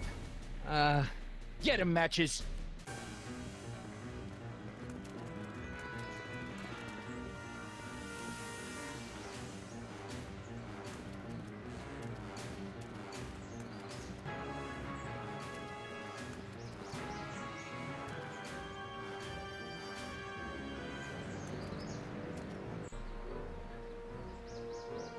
Come down from...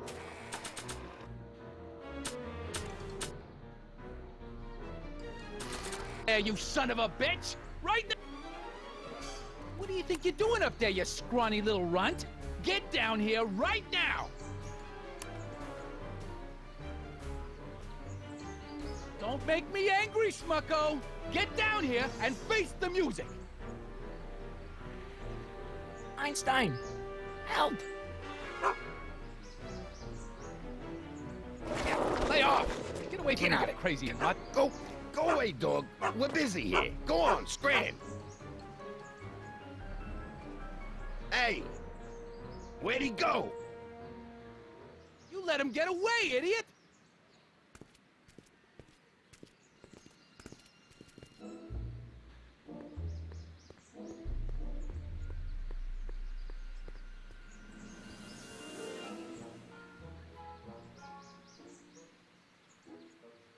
We'll get that subpoena delivered.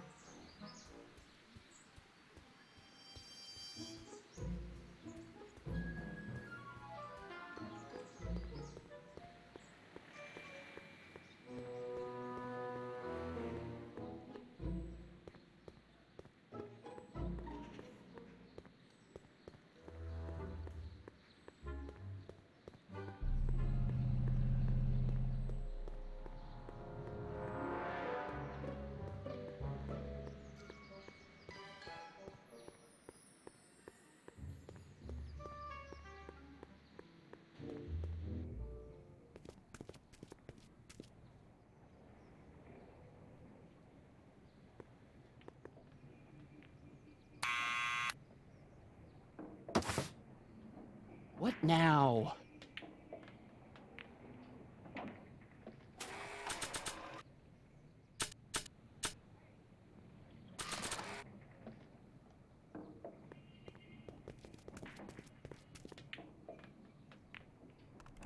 What do you think you're doing up there, you scrawny little runt? Get down here right now! It's Kid! Right away, boss! Where's Kid?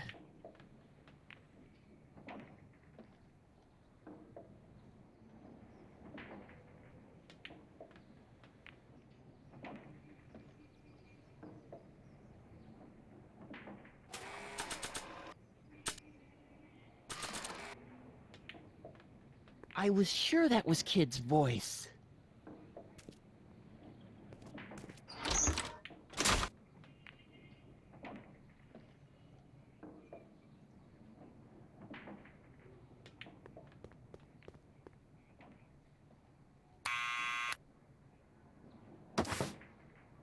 What now?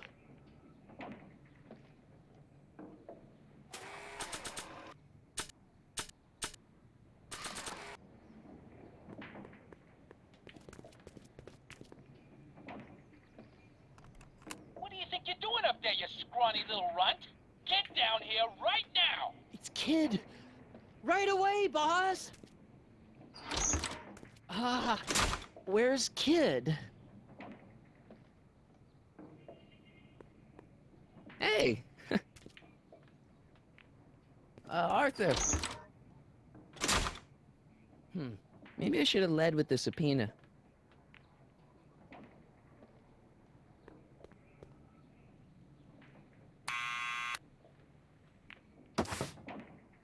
What now?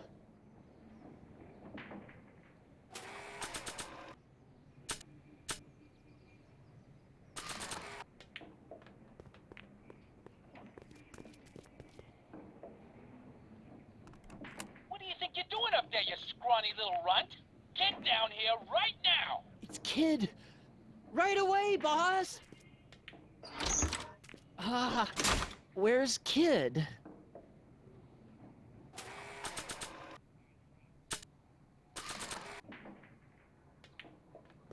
Arthur McFly? Yeah? Got something for you. Thanks. A subpoena? Ordering you to appear in court and provide evidence in the investigation into... Kid Tannen? Take it back! You can't get rid of it, Mr. McFly. Once you've been served, it's your duty to report to the court at the earliest possible time. Failure to do so could lead to a warrant for your arrest. Arrest! But Kid'll kill me. Stupid Artie. Holy cats, what am I gonna do? I suggest you avail yourself to the protection of the court. Oh gosh, oh gosh.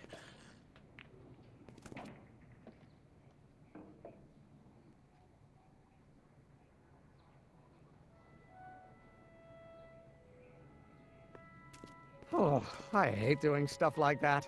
But I won't have to much longer. No? Once we get that 190 proof alcohol and build my rocket drill, my future will be set and I'll be able to quit this crummy job. Oh, right.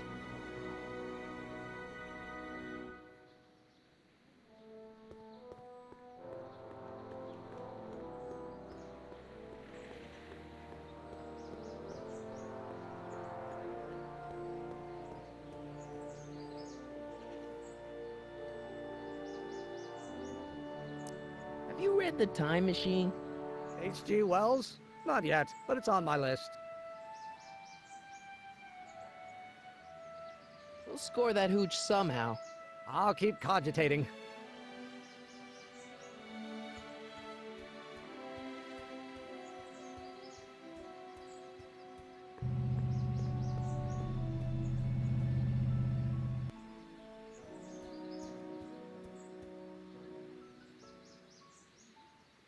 Hey, Miss Strickland.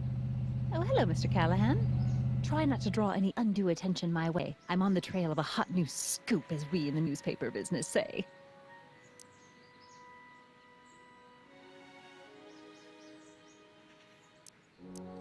I know a place where the Stay Sober Society can meet. Oh? Where?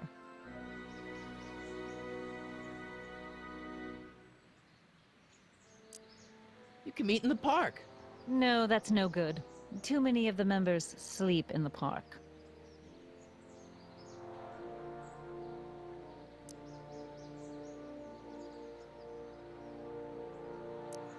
You asked me to tell you if one of the local charities is running low on soup. Does somebody need a visit from my soup cycle? The Farm for Unwanted Children.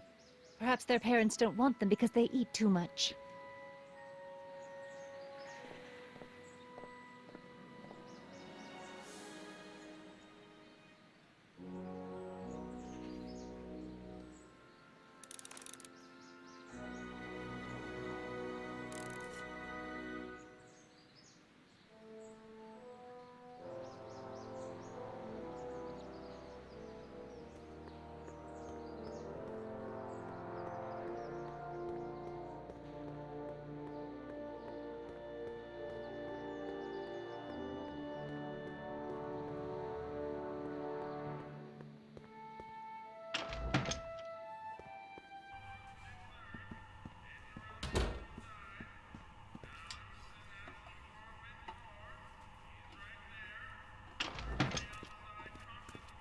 Hey, cue ball. What? The truck just arrived with a fresh shipment of, soup. Soup? Well, this is the regular soup, and this is the special soup. Right. Special.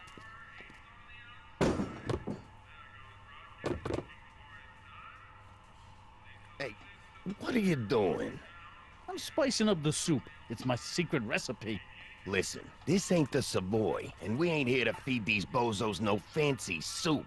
The boss has got a business to rebuild, so knock off the goofing and mind your post. All right. Just try the soup. Well? I can see why you want to keep this a secret.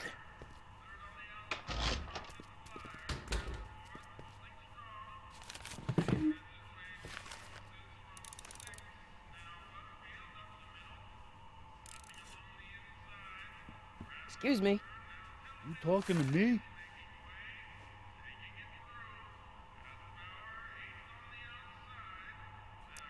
So this place used to be a soup kitchen. What do you mean used to be? Despite recent changes in ownership, this joint is still available for the purposes of distributing food to the needy and the not so well-to-do, and no other purposes whatsoever. Right.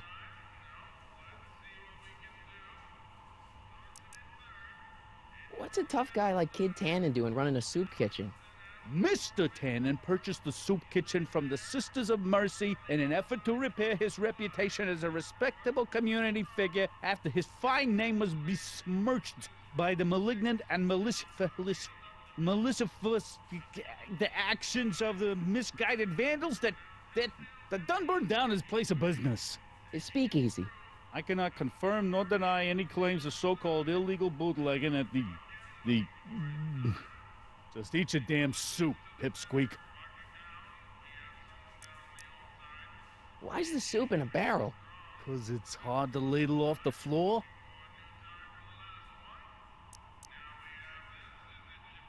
Can I have a bowl of soup? You're a soup kitchen. What do you think?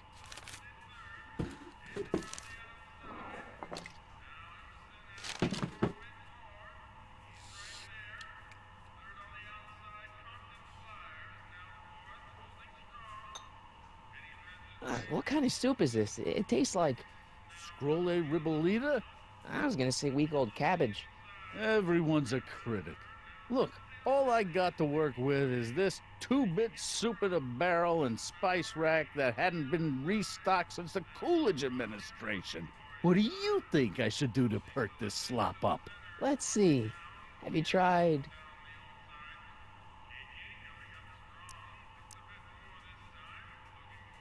salt? Salt? What do you think, it's too bland? Too mild? I didn't put too much pepper in it, did I? I just think it could use a little more salt. No accounting for taste these days.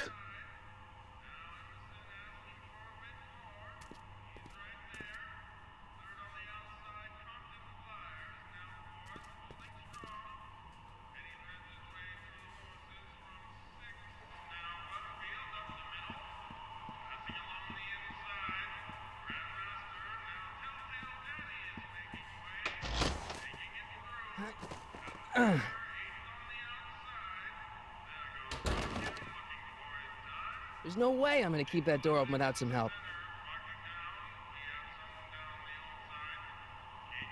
Huddle up, Emmett. Huddle? Just listen up for a second.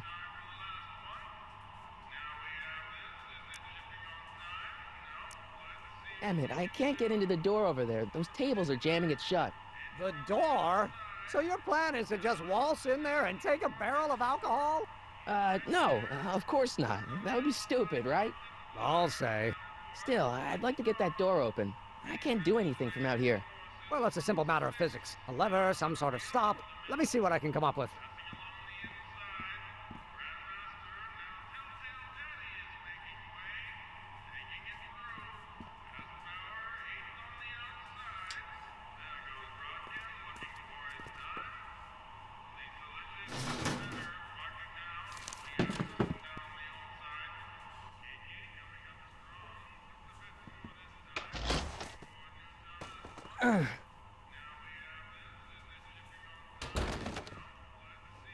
There's no way I'm gonna keep that door open without some help.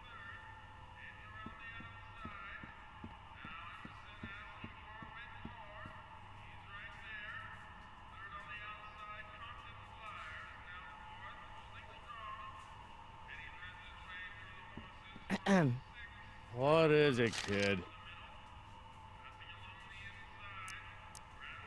Okay, I've got some more ideas about your soup. Do tell. Let's see. Have you tried... paprika? Paprika? I just think it could use a little color. Color?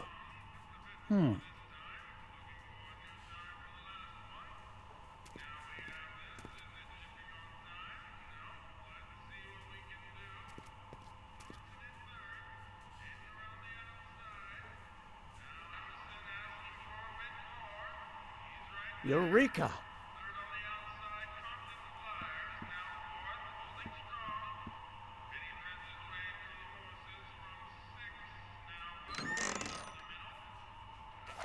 kitchen's for management only, rummy. Whoa!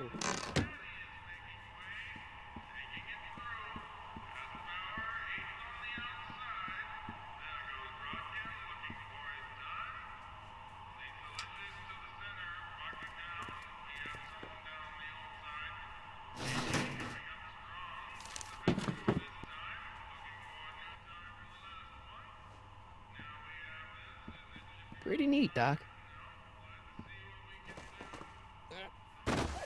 Nope. I'm still not getting through here.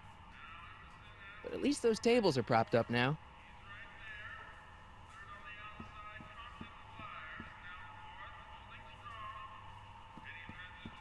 Emmett. Yes?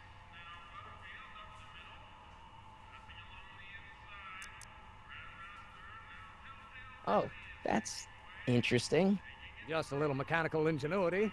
In the end, the door is open. Yeah, good job. We'll score that hooch somehow. I'll keep cogitating.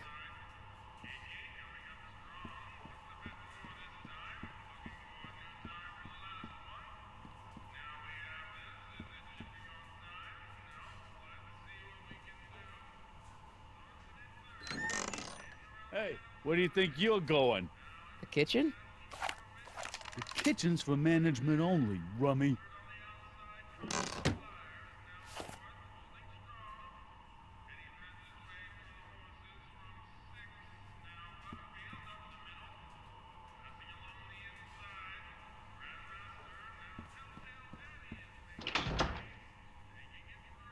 Ah, Miss Strickland. Come for some more soup? Come now, Mr. Donnelly. You know I wouldn't set one foot in this mockery of all that is good and decent if the poor of Hill Valley weren't so dependent on Mr. Tannen's overblown show of generosity. Was that a yes? Just give me the soup before I gag on the hypocrisy.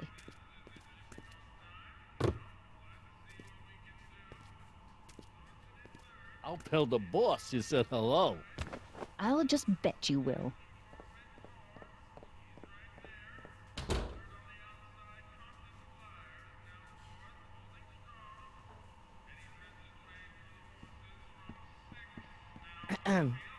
What is it, kid? I still think the soup needs more flavor.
Emmett.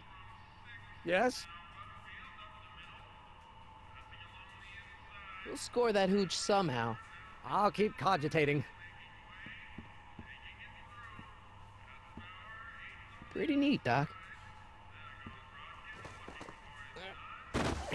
Nope. I'm still not getting through here. But at least those tables are propped up now.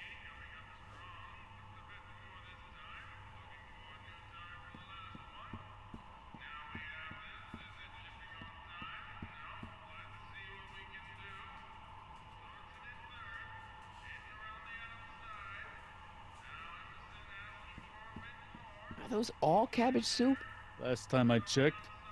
Don't you have any other kinds of soup? No.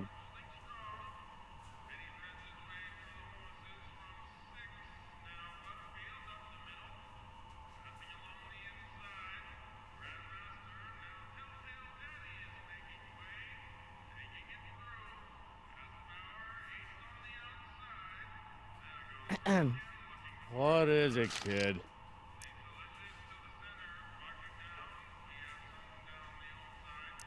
I still think the soup needs more flavor.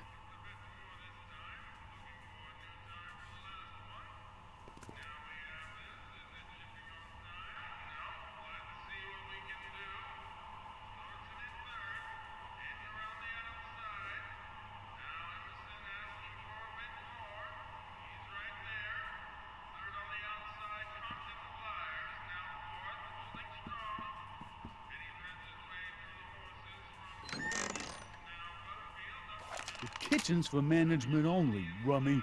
Whoa!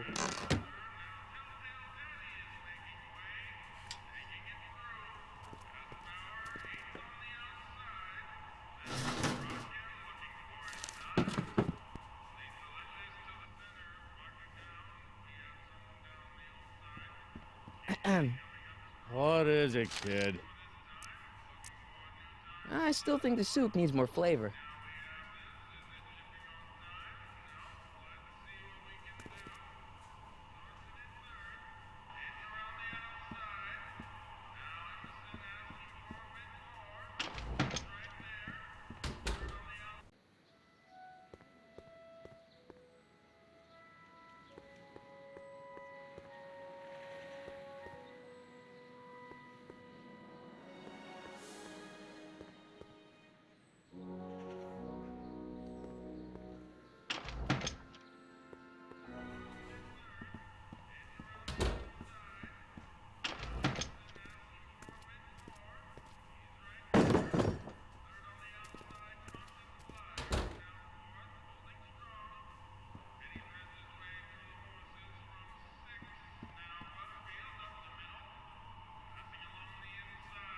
I hope Doc Jr.'s thingamabob holds out.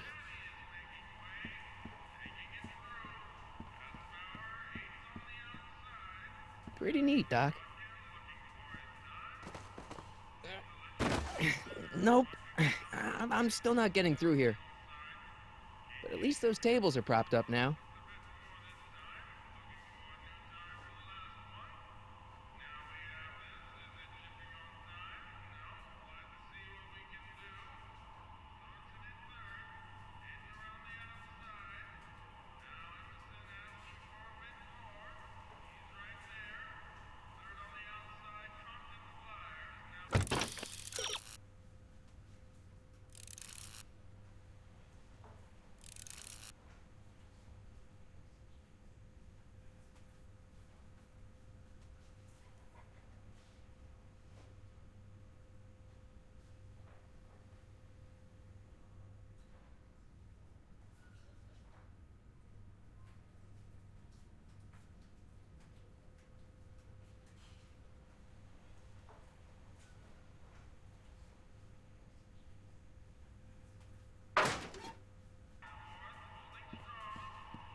What about those barrels? What about him? What kind of soup is that? It's not it's special soup. What's special about it? It's made for grown-ups, kid. A soup for grown-ups? That's right, kid. Be nosy. See where it gets you.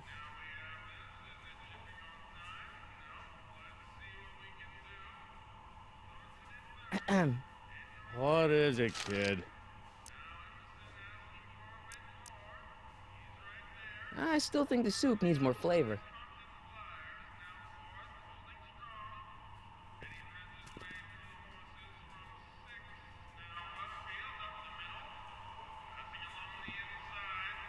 I hope Doc Jr.'s thingamabob holds out.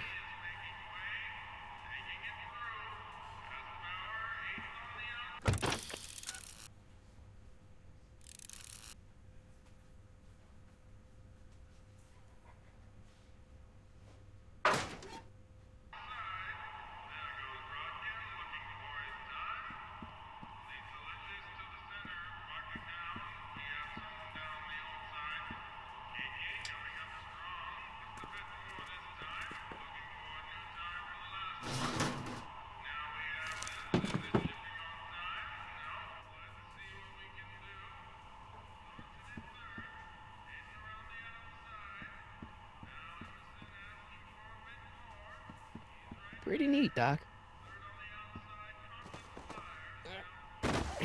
Nope. I'm still not getting through here. But at least those tables are propped up now.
What is it, kid?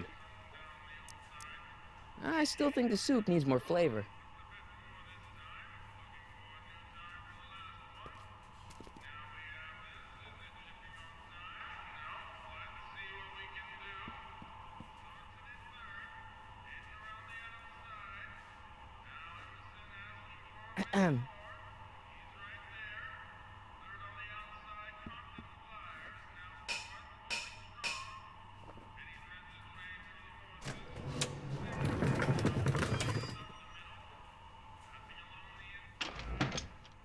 More soup?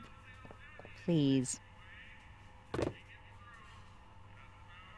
And tell Kid that soup or no soup, he's not fooling anyone.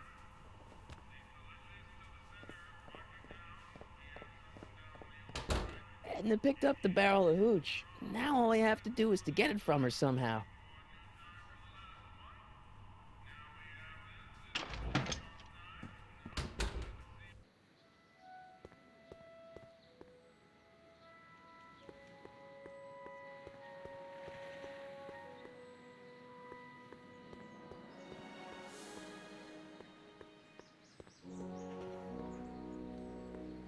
Hey, Miss Strickland. Oh, hello, Mr. Callahan. I'm afraid I haven't much time. The meeting of the Stay Sober Society is due to begin very soon.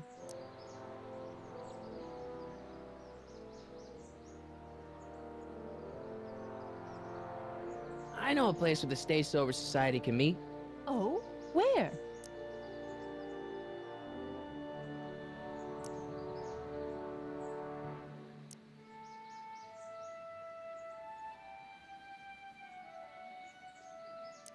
The Brown residence. You mean Judge Brown's place? Yeah, I happen to be good friends with his son Emmett, and he's told me the judge would love to lend his place out for, you know, good causes like yours. Really? Why, that's the most generous, public-spirited offer I've received in a month of Sundays. Please, tell your friend Emmett we accept. And the offer couldn't have come at a better moment. It's almost time for the meeting to begin. I'm sorry about the way Einstein lit into you back there. I don't know what got into him. Well, I hope you've learned to keep him under control. Yeah, I found someone to keep him distracted. Very good. Now let's see if you know your multiplication tables. You asked me to tell you if one of the local charities is running low on soup. Does somebody need a visit from my soup cycle? The Stay Sober Society. That's right. They'll soon be gathering at the Brown estate, and we haven't provided refreshments. I can't get over the generosity of your friend Emmett, volunteering his father's house for our meeting.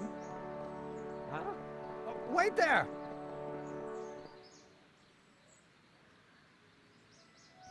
Harry! What in the name of Thomas Alva Edison do you think you're doing? Don't you get it? You need alcohol to run your drill, right?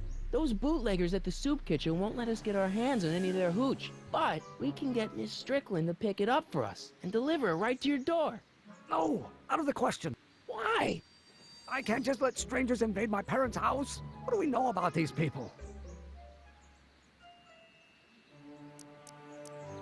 They're sober. It says so right in the name. Well, okay, but Pop needs his peace and quiet at the end of the day. This meeting is sure to be too noisy for him.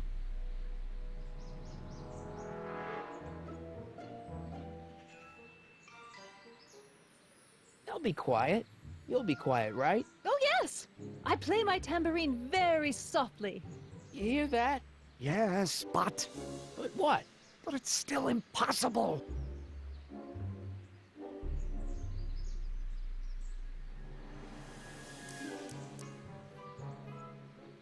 Okay, forget the whole thing. We don't have to test your rocket-powered drill tonight. We don't?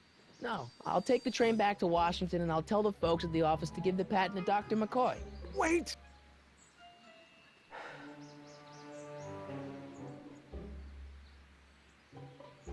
You will instruct the members of the society to wipe their feet before they come inside. Then you are Emmett Brown. I thought as much. You have such a righteous face. Edna Strickland, I don't know how to thank you for your generosity.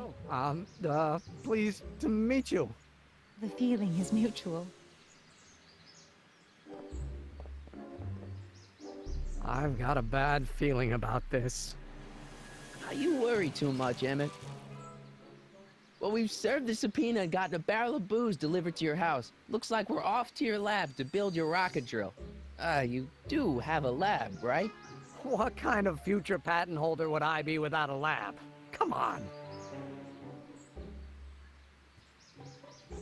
Doc! I'm off to get the rocket drill. Good. Come on, let's go. Time waits for no man.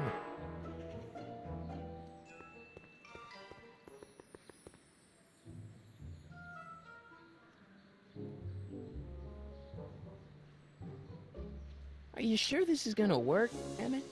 Don't let the ramshackle nature of my laboratory fool you. If all goes according to plan, we'll soon be in possession of the most powerful rocket fuel known to man. That's great. How? Well, it's very simple.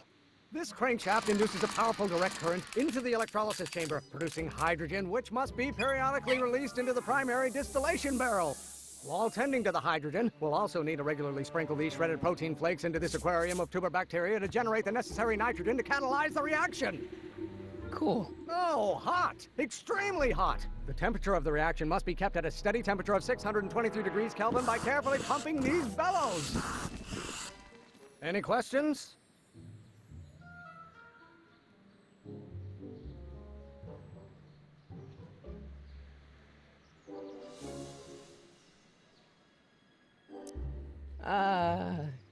Emmett? Why is there a brace of drunkards gathering on our lawn? Sweet fancy Moses, it's my father! So?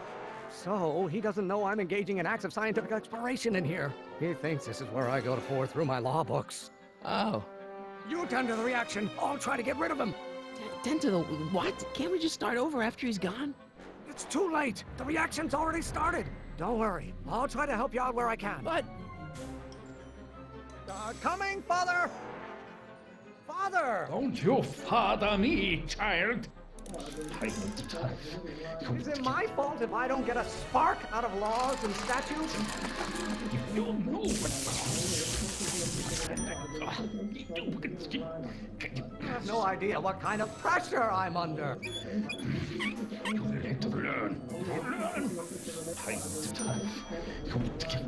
This may come as a shock to you, Pop, but not everyone wants to be a lawyer. You know what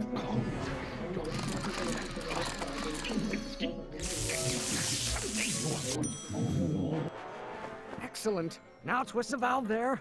Great. We're about a quarter of the way home. Emmett, get back here! Oops. You're going to find out. You know who invented fire, Pop? I don't know either, but you can be damn sure it wasn't a lawyer. Hey, you have children, and you will look... I don't... Maybe I should just get struck by lightning. Would that make you happy?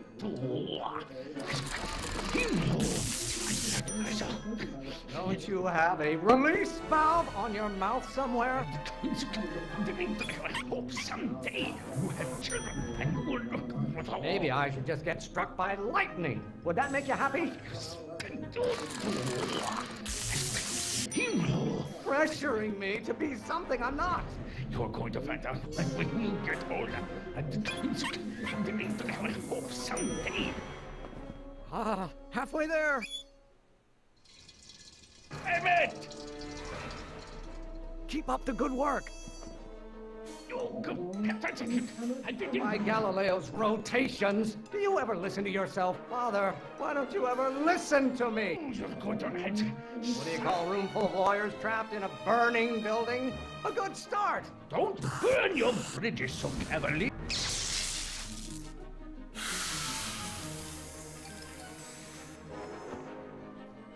Listen to the words I'm emphasizing. Don't you turn your back on me. Law may be your burning passion, Father, but it is not mine. Name one great thing ever generated by a lawyer. Your mother and I are shocked at your behavior, young man. Why don't you go feed the ducks, Father? This may come as a shock to you, Pop, but not everyone wants to be a lawyer. Your ancestors are spinning in their graves right now. Someday. I don't know what's eating you, Father, but I wish you would go on a diet. Pressure? You're a child. You don't know anything about pressure. Lawyers are nothing but overblown bags of gas.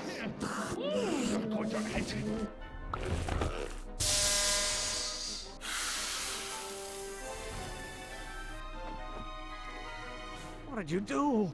Emmett, who are you talking to in there? No one, Father.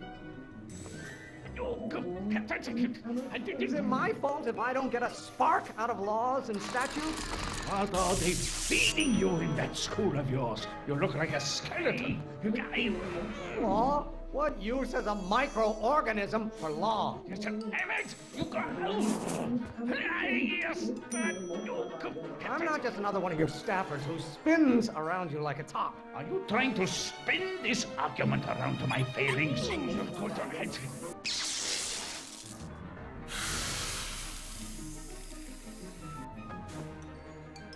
Just pay attention to what I say. Emmett, I'm not through with you yet. Stop being such a crank! Why do you keep bellowing like that? If it weren't for scientists, men like you would still be divining the future with sheep's bladders and goat gizzards. The Von Brauns have been officers of the court since gods.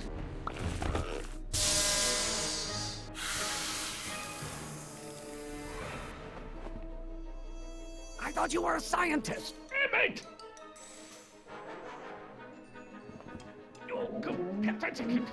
Why won't you release me from your unattainable expectations? What will it take to light a fire under your unappreciative hindquarters?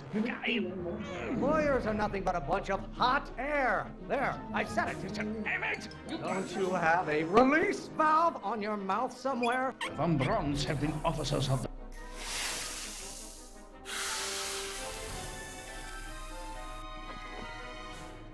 Don't touch anything until I tell you to. Emmett!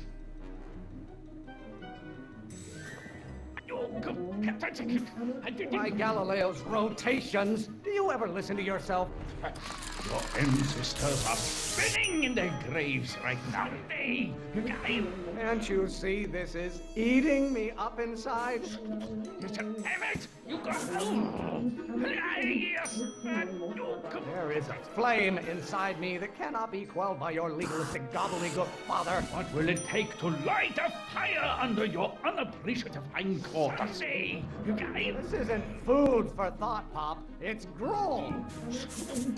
Emmett, you got... Lawyers are nothing but overblown bags of gas. Don't burn your bridges so cavalierly, my son.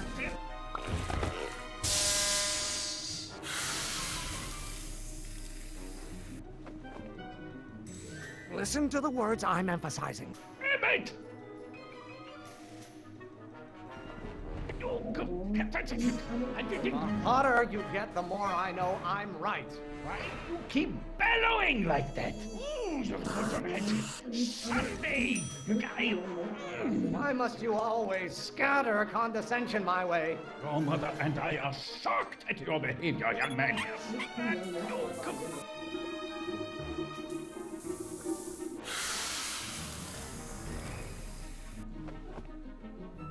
What did you do?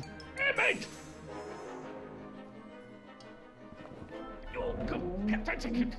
Why should I honor your wishes? You treat me like common bacteria. Father, why don't you ever listen to me? This may come as a shock to you, Pop, but not everyone wants to be a lawyer. Emmett, you really want to vent our dirty laundry in public like this? What are they feeding you in that school?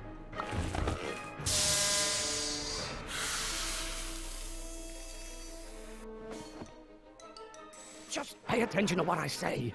Emmett!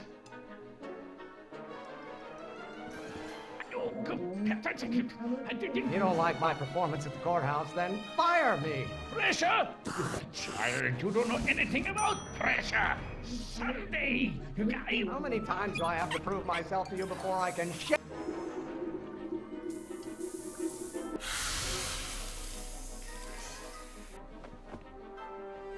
I thought you were a scientist.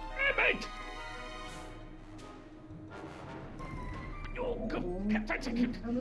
Stop getting so hot under the collar, Pop. You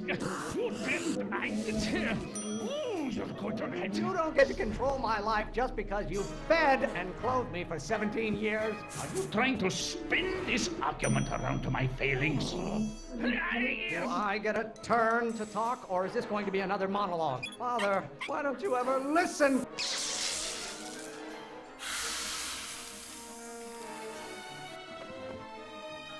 Don't touch anything until I tell you to. Emmett!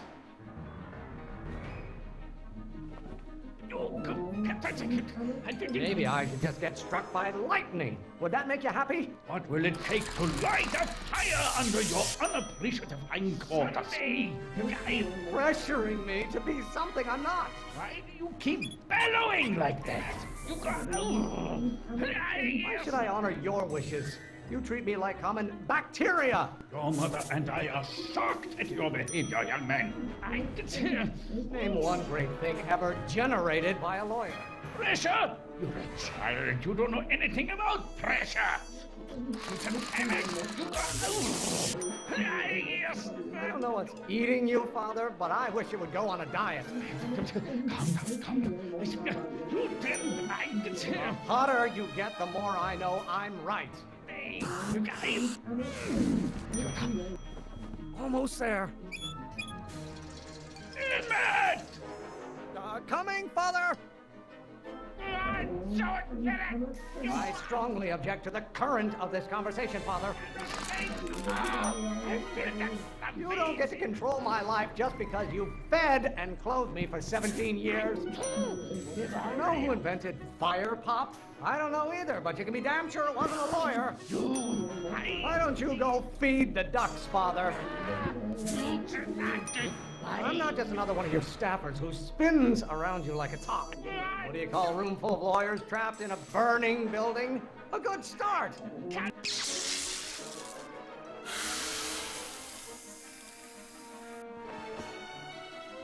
Listen to the words I'm emphasizing. Emmett! Is it my fault if I don't get a spark out of laws and statutes? How many times do I have to prove myself to you before I can shake your overbearing criticisms? Lawyers are nothing but a bunch of hot air. There, I said it.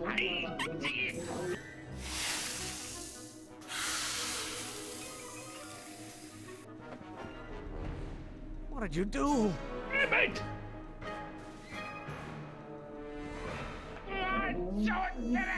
Do I get a turn to talk, or is this going to be another monologue? You have no idea what kind of pressure I'm under. You don't like my performance at the courthouse, then fire me. Why must you always scatter condescension my way? wait! If it weren't for scientists, men like you would still be divining the future with sheep's bladders and goat gizzards.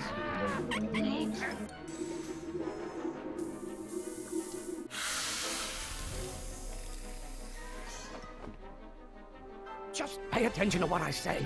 Emmett!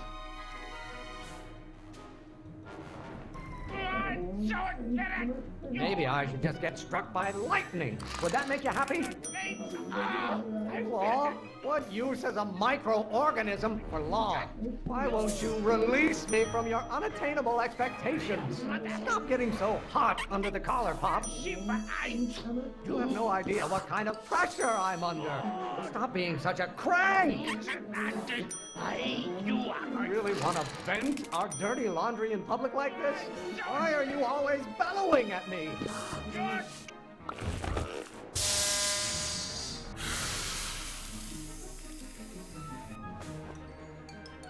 I thought you were a scientist. Emmett!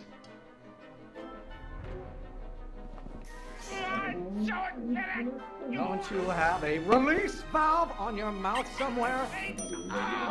Can't you see this is eating me up inside? Law may be your burning passion, Father, but it is not mine. I'm not just another one of your staffers who spins around you like a top. This isn't food for thought, Pop. It's gruel. I strongly object to the current of this conversation, Father. I don't know what's eating you, Father, but I wish you would go on a diet. Name one great thing ever generated by a lawyer.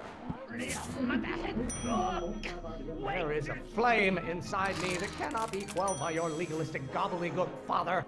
You don't get to control my life just because you fed and clothed me for 17 years. Pressuring me to be something I'm not. I'm afraid we'll have to take this up later, Pop. My soup's about to boil over. What? This isn't over, young man. Whew. You okay? You and your dad sounded... It was an argument we should have had a long time ago. We... No! Oh, what?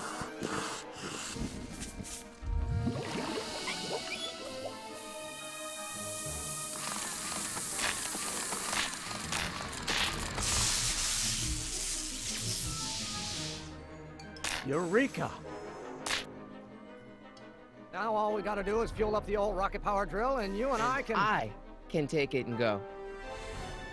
But don't you want to test it first? No time. The last train for DC leaves in just a few minutes.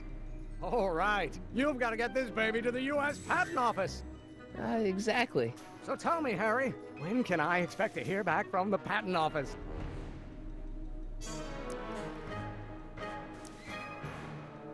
Oh, in about, I'd say... I can't. Huh? Emmett, I'm not from the patent office. I don't understand. I lied to you, but I didn't want to. It was the only way I can get you to trust me. See, there's somebody who's in big trouble. Someone very important to me, to both of us. I can't tell you who, but I need to save him tonight, and I need your invention to do it.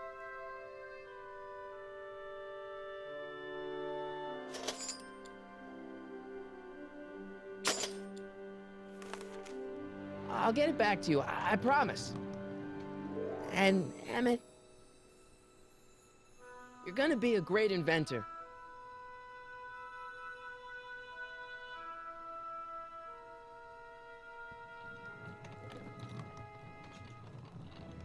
Wait! Keep the throttle at about 8.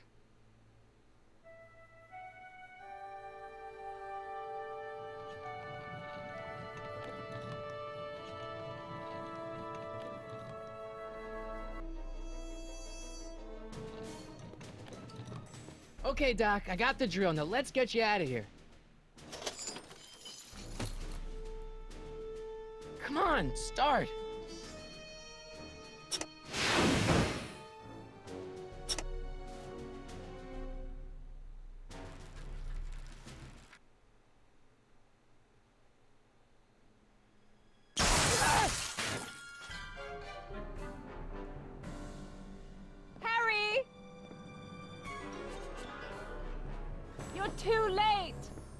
Wait! The Doc's not supposed to be... Doc! They're moving him to another facility for safekeeping. Oh, I better go get a quote from the police chief.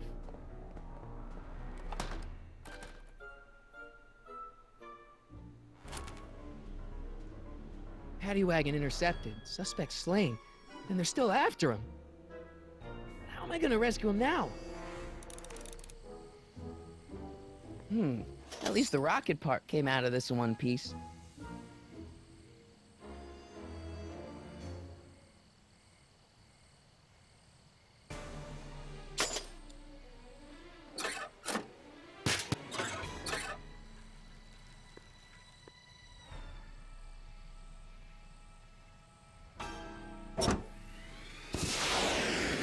Alright, I'm coming, Doc.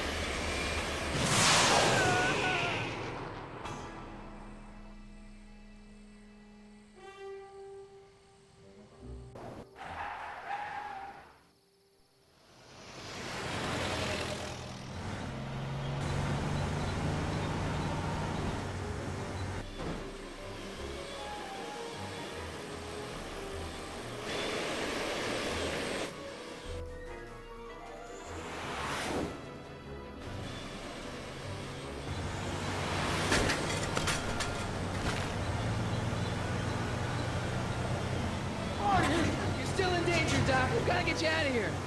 What's that? I said you're still in danger. Never mind, never mind. Get me out of here, and we'll talk later.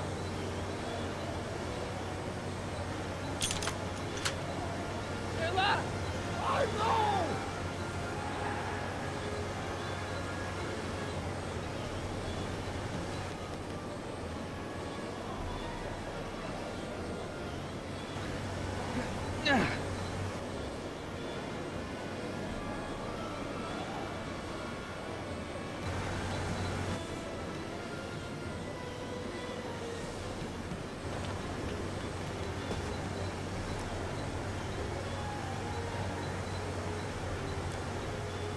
Can't break the lock. There's a key, but it's probably up front. Don't worry, Doc. I'll get you out. Be careful, Marty. I'll be back. I'll wait right here.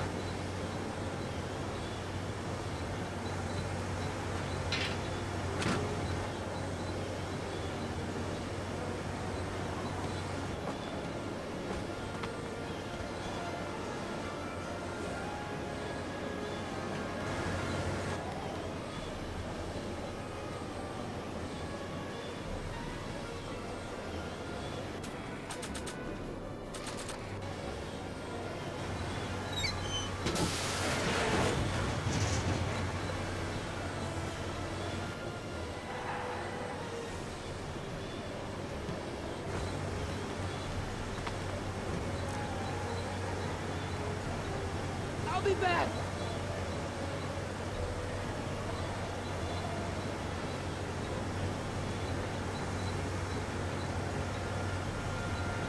What's he doing here?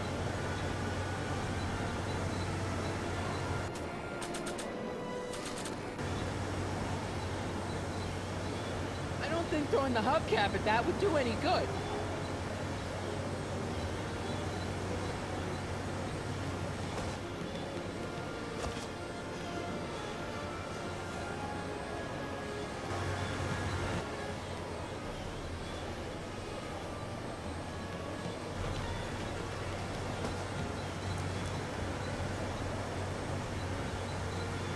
Kid Tannen's driving the truck. Tannen?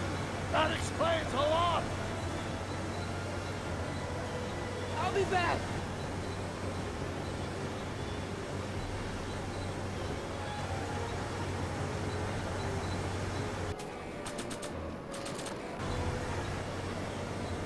I don't think throwing the hubcap at that would do any good.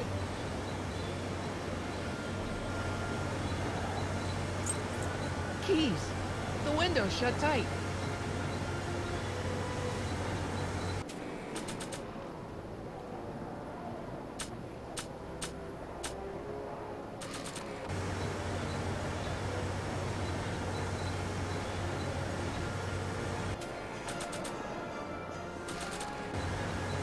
throwing the hubcap at that would do any good.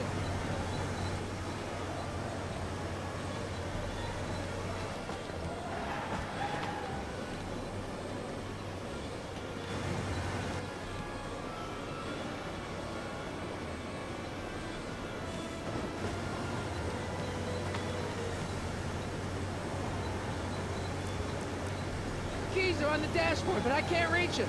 You need a protraction appurtenance. What? A reach extender.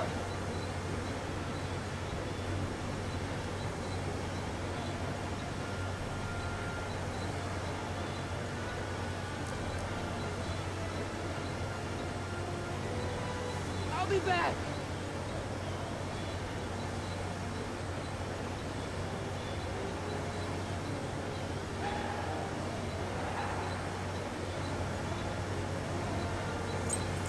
Keys. How do I get him?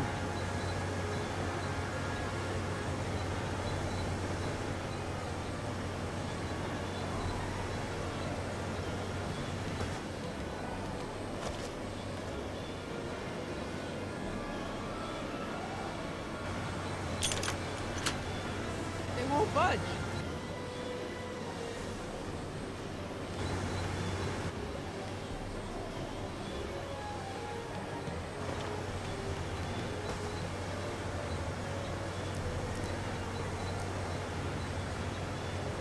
I'll be back.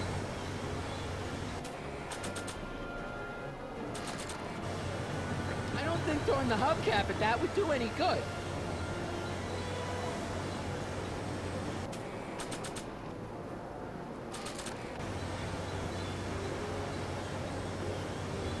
I don't think throwing the hubcap at that would do any good.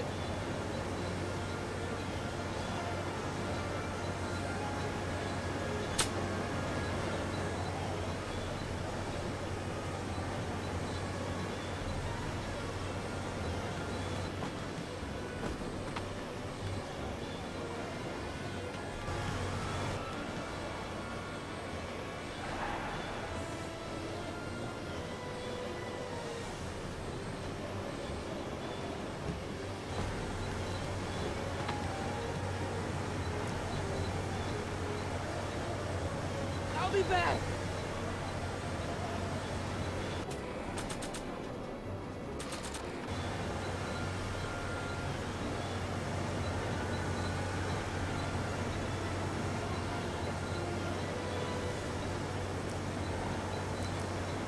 I need a distraction.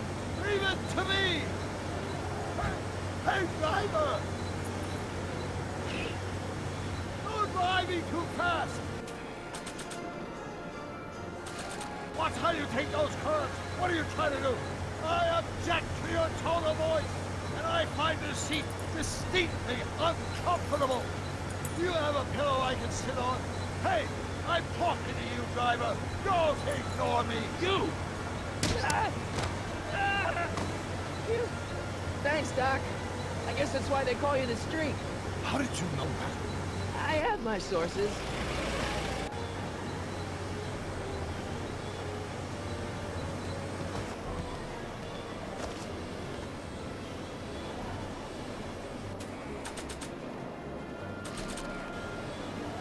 Stand back, Doc. Marty! Oh!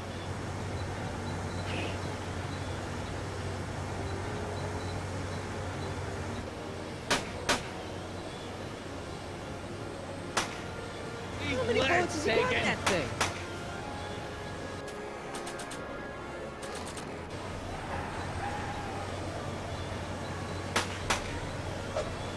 Ow! Son of a bitch!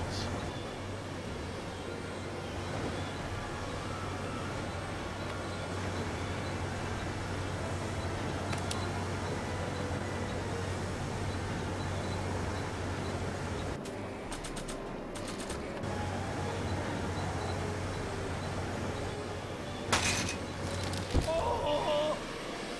This is a rescue! That's the idea.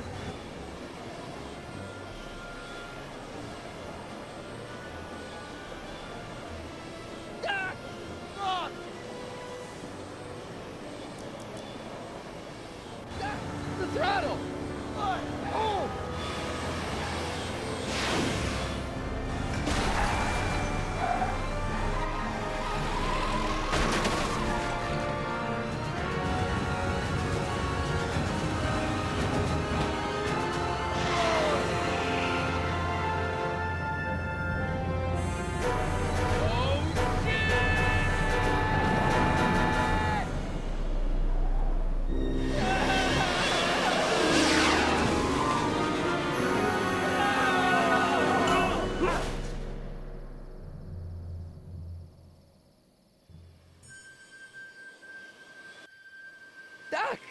Are you okay?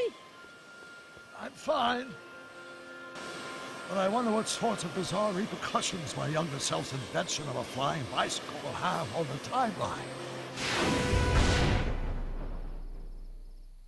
Did you know that would happen? I had a suspicion. I never could keep those rockets from exploding.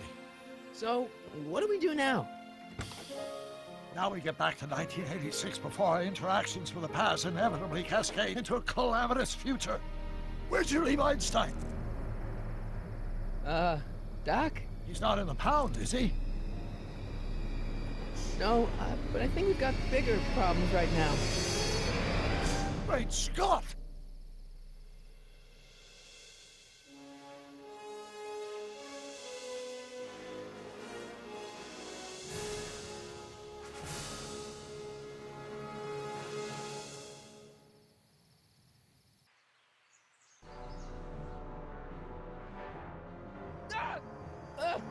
What's happening? I don't know.